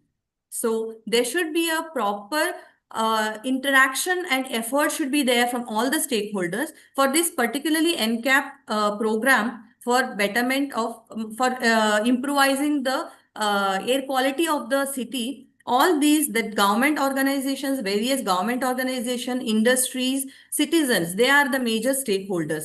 In the government organization, you can see the municipal corporation, VMC, they will be implementing a lot of things like making the good roads, wall-to-wall carpeting of the roads so that there is no dust generation, and they are managing the MSW things, and they are making this, they're controlling the waste burning, they are doing the capacity building, they are constructing the flyovers, there is so that there is no congestion of traffic is there. All these things they have been doing, and they are the nodal officers for that. Then Gujarat Pollution Control Board, they have been doing the major work in controlling the industrial pollution which are placed or which are located in and around the city. Also, they are promoting these industries to go to the cleaner fuel from using the coal. They are asking them to go to the PNG, natural gas.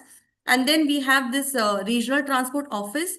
These people are controlling this pollutions of this vehicular pollution, mainly by giving the PU certificates, checking it whether they are maintained properly, or the vehicle is like it has completed 15 years, we need to abandon it. All those things have been taken care by the RTO. Then traffic police, their main thing is that they will be controlling the traffic, especially they'll be controlling the traffic in the junctions, in this, if there is any encroachment by the vendors who are occupying the roads in the turnings or near the major locations, they'll be asking them to removing them, and all those stuff has been taken care by them. The district supply office is taking care of this clean fuel. They are providing these LPG connections to the people so that the cleaner fuel will be used. Also, they are keeping the check on the adulterated fuels, if anybody is using it, that they have been taking. And industries, of course, they have to come up with the new technologies where they are not polluting more, and they have to have a better air pollution control devices installed, and thereby they will be fear. And ultimately, the citizens and the civil society organizations like So Clean, they are doing a lot of mass awareness programs. We are educating the people. So all these things. So it is very much important to have involving all the stakeholders to achieve the cleaner air in Vadodara. So with that, I'll open the forum if there is any questions. Thank you, Kavitha ji. It was very comprehensive, and thank you for mentioning this National Clean Air Pollution Control Program, particularly which is relevant to Baroda. I will now invite Narendra Bhai Kabra. He is a very successful pan-India industrialist. He has keen interest in social issues, especially tribal children. I think his work has been appreciated even by the Prime Minister of India. And we have invited him to speak about initiatives which his own housing society has taken in Baroda, and we felt that something which is happening on ground, we should hear about it from Narendra Kabra ji. So the floor is yours, Kabra ji. Chitrangi, you have to show his, you have to upload his, Chitrakshi, you have to upload his presentation. Okay, sir.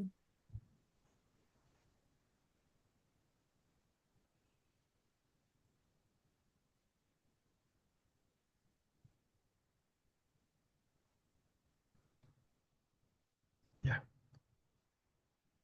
Yes, sir. Narendra bhai, you have to unmute. Yeah. Please go ahead. Yes, yes. Good evening, everybody.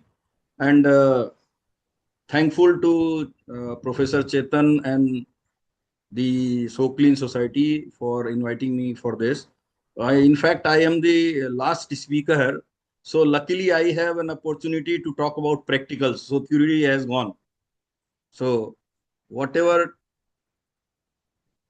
so line of presentation will be 1 minute. Is it not audible right now? Yes, it's audible.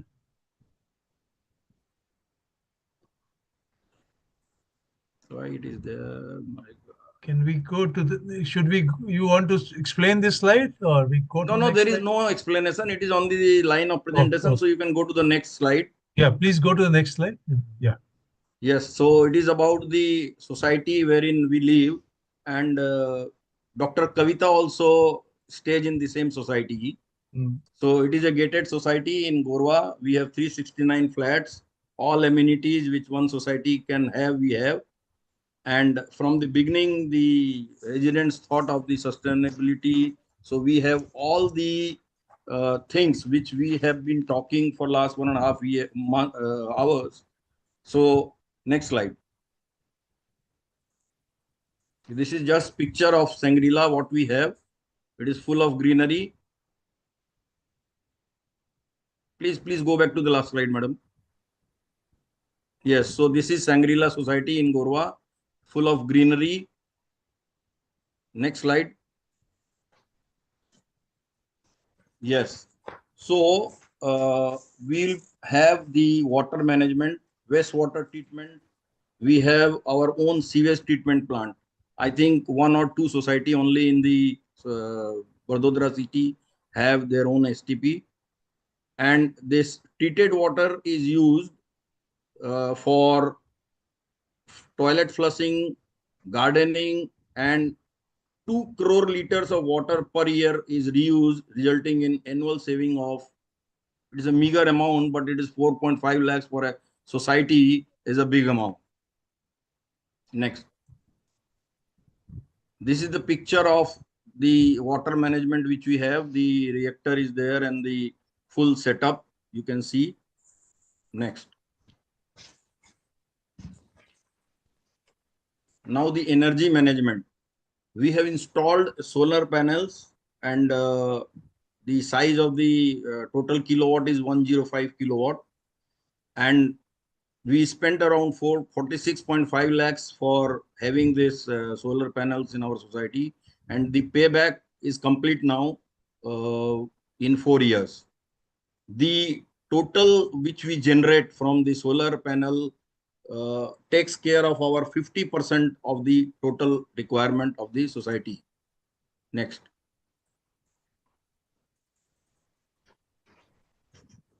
Yes, this is the energy management picture. We have the solar panels installed on all our 11 buildings in the society. Next. The waste management is the biggest thing which we do. We have a team of 11 ladies in the society. We call them eco warriors. They take care of all our, whoever is not falling in line with the system which the society has made, they come into picture. So we have a regular dry waste and kitchen waste, it is segregated. Then the waste collection staff comes to every house, every home, and they collect it separately. And we don't only separate for the sake of separation, it is disposed of also in 2 compartments of the VMC. One is your dry and another is solid waste. Next. This is the waste management, what we do. Yes. As I was telling, Eco Warriors Women's Group, it is formed in the society. So all recyclable plastic waste from the individual house is collected and it is given to Ecovision Environmental Resources LLP, and they send it to their plastic waste processing facility which they have in Surat. Next. So this is what the plastic waste is collected. Separately, it is sent in a tempo. It is collected by them and sent to the Ecovision. Next. We have, as we were talking about the separation of waste, we also have e-waste battery. You can see in the picture, we have different places to keep e-waste, batteries and glass. And this we sell to the glass kabadiwala. So they take it, and e-waste is taken by the NGOs who collect for the people who are doing your e-waste processing. Next.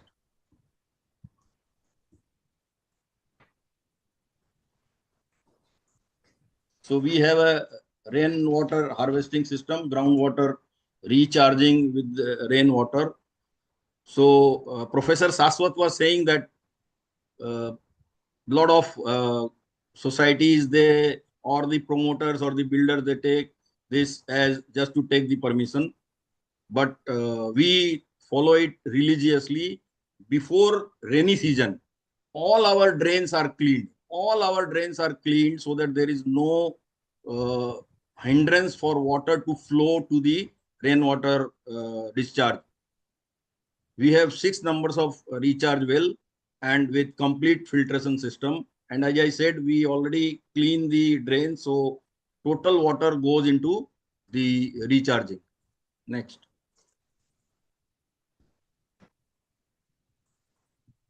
So apart from this, we are going for composting of waste and EV charging station also. These 2 things were not in our society, so we are going for this. And so thank you very much. Thanks to Habitat Forum and So Clean. Thank you very much. Thank you so much, Kabraji, because you are actually doing what is being discussed here, and I'm sure Yes. your presentation will inspire other residential societies in Baroda to follow at least some of those steps which you already taken. With this, I now want to invite Dr. Sanjay Pandit, who is Vice President of SOCLI, and he is a consultant physician with more than 42 years of experience. He is involved with a number of social and cultural and scientific organizations in Baroda. He's Vice President of SOCLI, and he's also past President of Rotary Club of Baroda Jawaharlal. So I thought he could sort of sum up and tell us some lessons learned. Sanjay ji, Dr. Sanjay Pandit.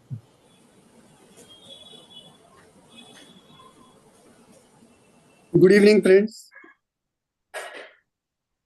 Can you please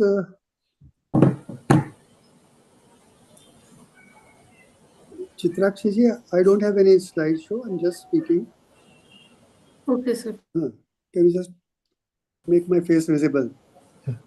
It's not so presentable, but all the same. It's not that. It's not that.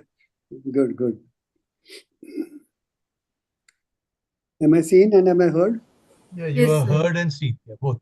Heard and seen both. Oh, very good. So, good evening, friends. It was a wonderful webinar.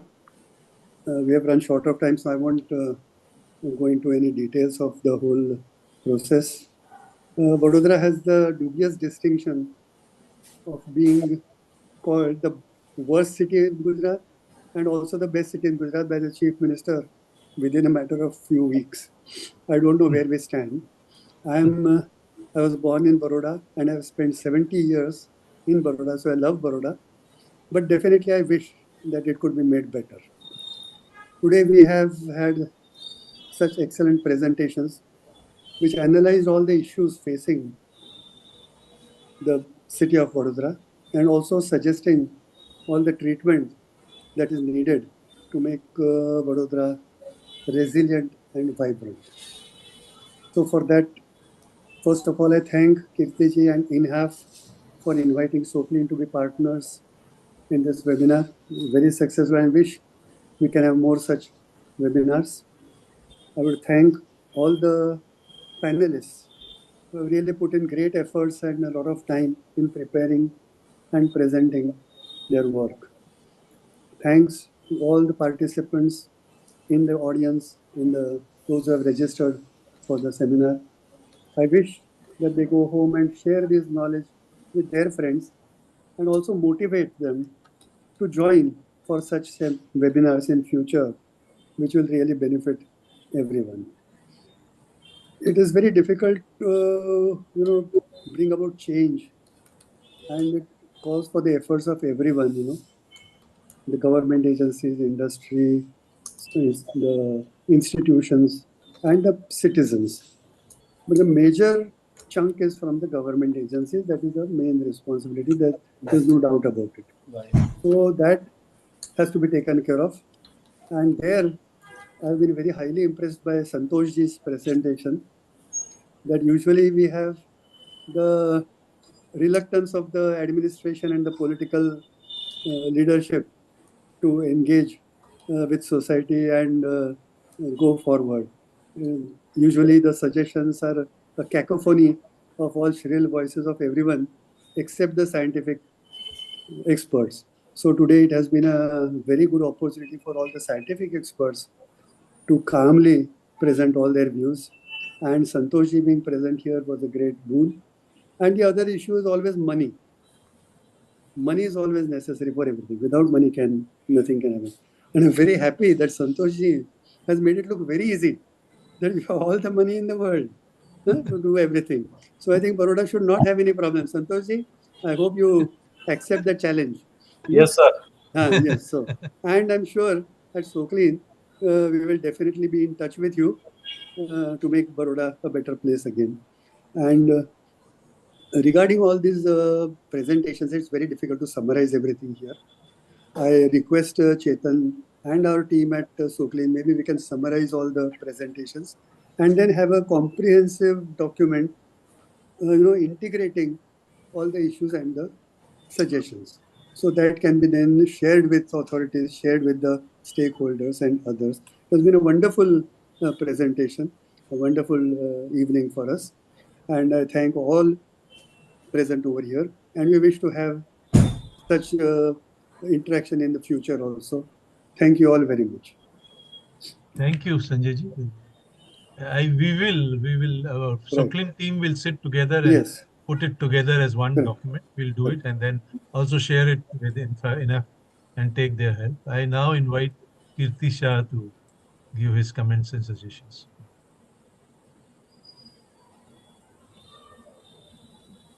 Kirti ji? He's there.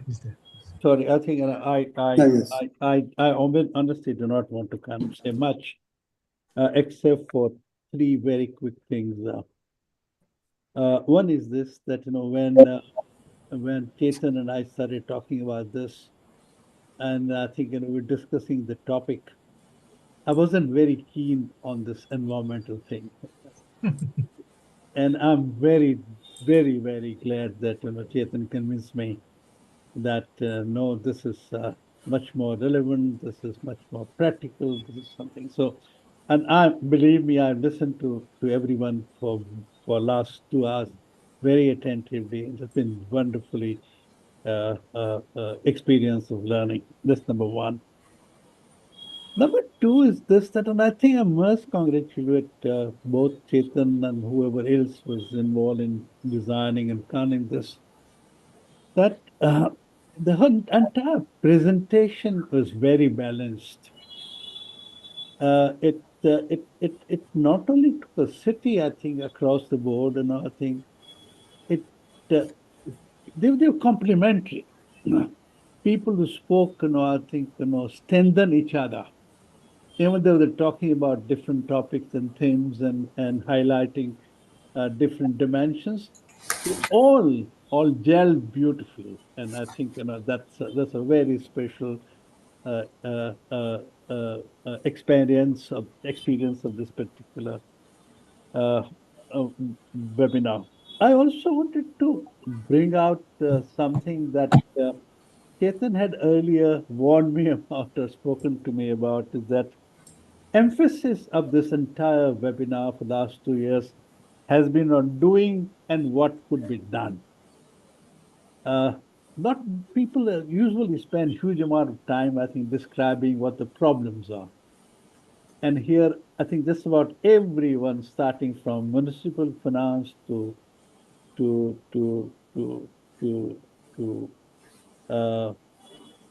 everyone, I think, they talk about specific solutions that they are going through, including even a society of 375, I think, apartments.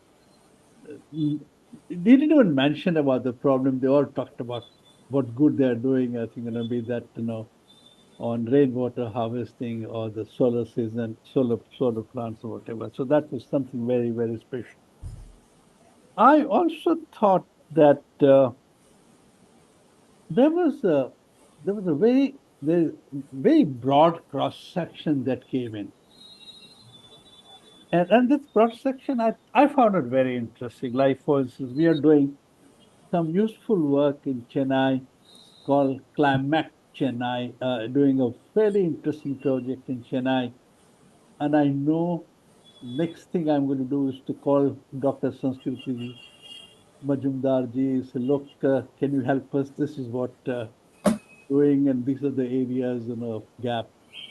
And I'm going to talk to Sahab ji, sorry, I forget his name. I think who is looking after the municipal finance, because we did 3 webinars on municipal finance, and we are now putting together a white paper on municipal finance, and I'm going to go to him. Not only, I think, to add to what we're doing, but essentially, I think, complement, what is happening. So, in a 2-hour meeting, and of course, I must thank Rajmata ji, who was very, very inspiring, despite her very brief presentation. So all in all, it was a very rich experience, and I'm very, very grateful to all who came. And of course, I'm very grateful to Chetan for helping this. As a matter of fact, this is a 2-event webinar series. And only yesterday or day before, Chetan wrote to me saying that he didn't want to go ahead immediately for the second one. And because he says that he wanted to buy time and he wants to do it in July. And I said, thank you very much. We'll do it in July. But very fact that you're doing in July is wonderful, because this has been a very satisfying, very enriching experience. So thank you very much. As I said, that there is so much that one could speak. It's already 8 o'clock and 10 minutes, and I think it's getting late. But I've learned a great deal, and I think it has been very rich experience in every conceivable way. Thank you very much. Thank you very much, every one of you. And I think it is very useful, and we'll try to put it together in form of a report. I will seek your help as and when required. Thank you each one. But before we close, I think let me tell you, we have a second webinar tomorrow. Okay, yeah. And that is on, I think I've sent, an invite to everyone, but that is on the allocation in the on the state government budget for the urban sector. I was amazed. Out of 3,20,000 crore budget, 32,500 crores are for urban sector this year, almost 10%. And we are discussing what are, in the 25-year kind of perspective, how do you look at the budget and the direction that the cities would go in the context of meeting a very complex urban challenge. So it is continuation of what is happening in Baroda. Only thing is, it's a wider spectrum. We're looking at the entire state of Gujarat. So anyone who could join will be most welcome. Thank you very much. Thank you. Thank you so much. Thank you. Thank you. Thank you. And thank you, Chitrakshi, very much. Chitrakshi is, if Chitrakshi was not around, we would never be able to reach this 123. I'm sure we have stopped at about 30, 35. She is an amazing young girl. She's an architect, but does all kind of things and does it very well. So thank you. Thank you, Chitrakshi. I also like to thank Soclean team who has put together, particularly Sanket has been with us all the time. Thank you so much, everyone. Thank you, sir. Thank you. Thank you. Thank you, everyone. Yeah. Thank you, Narendra Kabra ji. Thanking Santosh ji, Stantik, Sanskriti ji. Thank you, Dr. Kavitha ji. Thank you very, very much, and everyone else. Thank you. Thank you for having us. It was very enriching. Most welcome. Should we log out, sir? Yes, sir.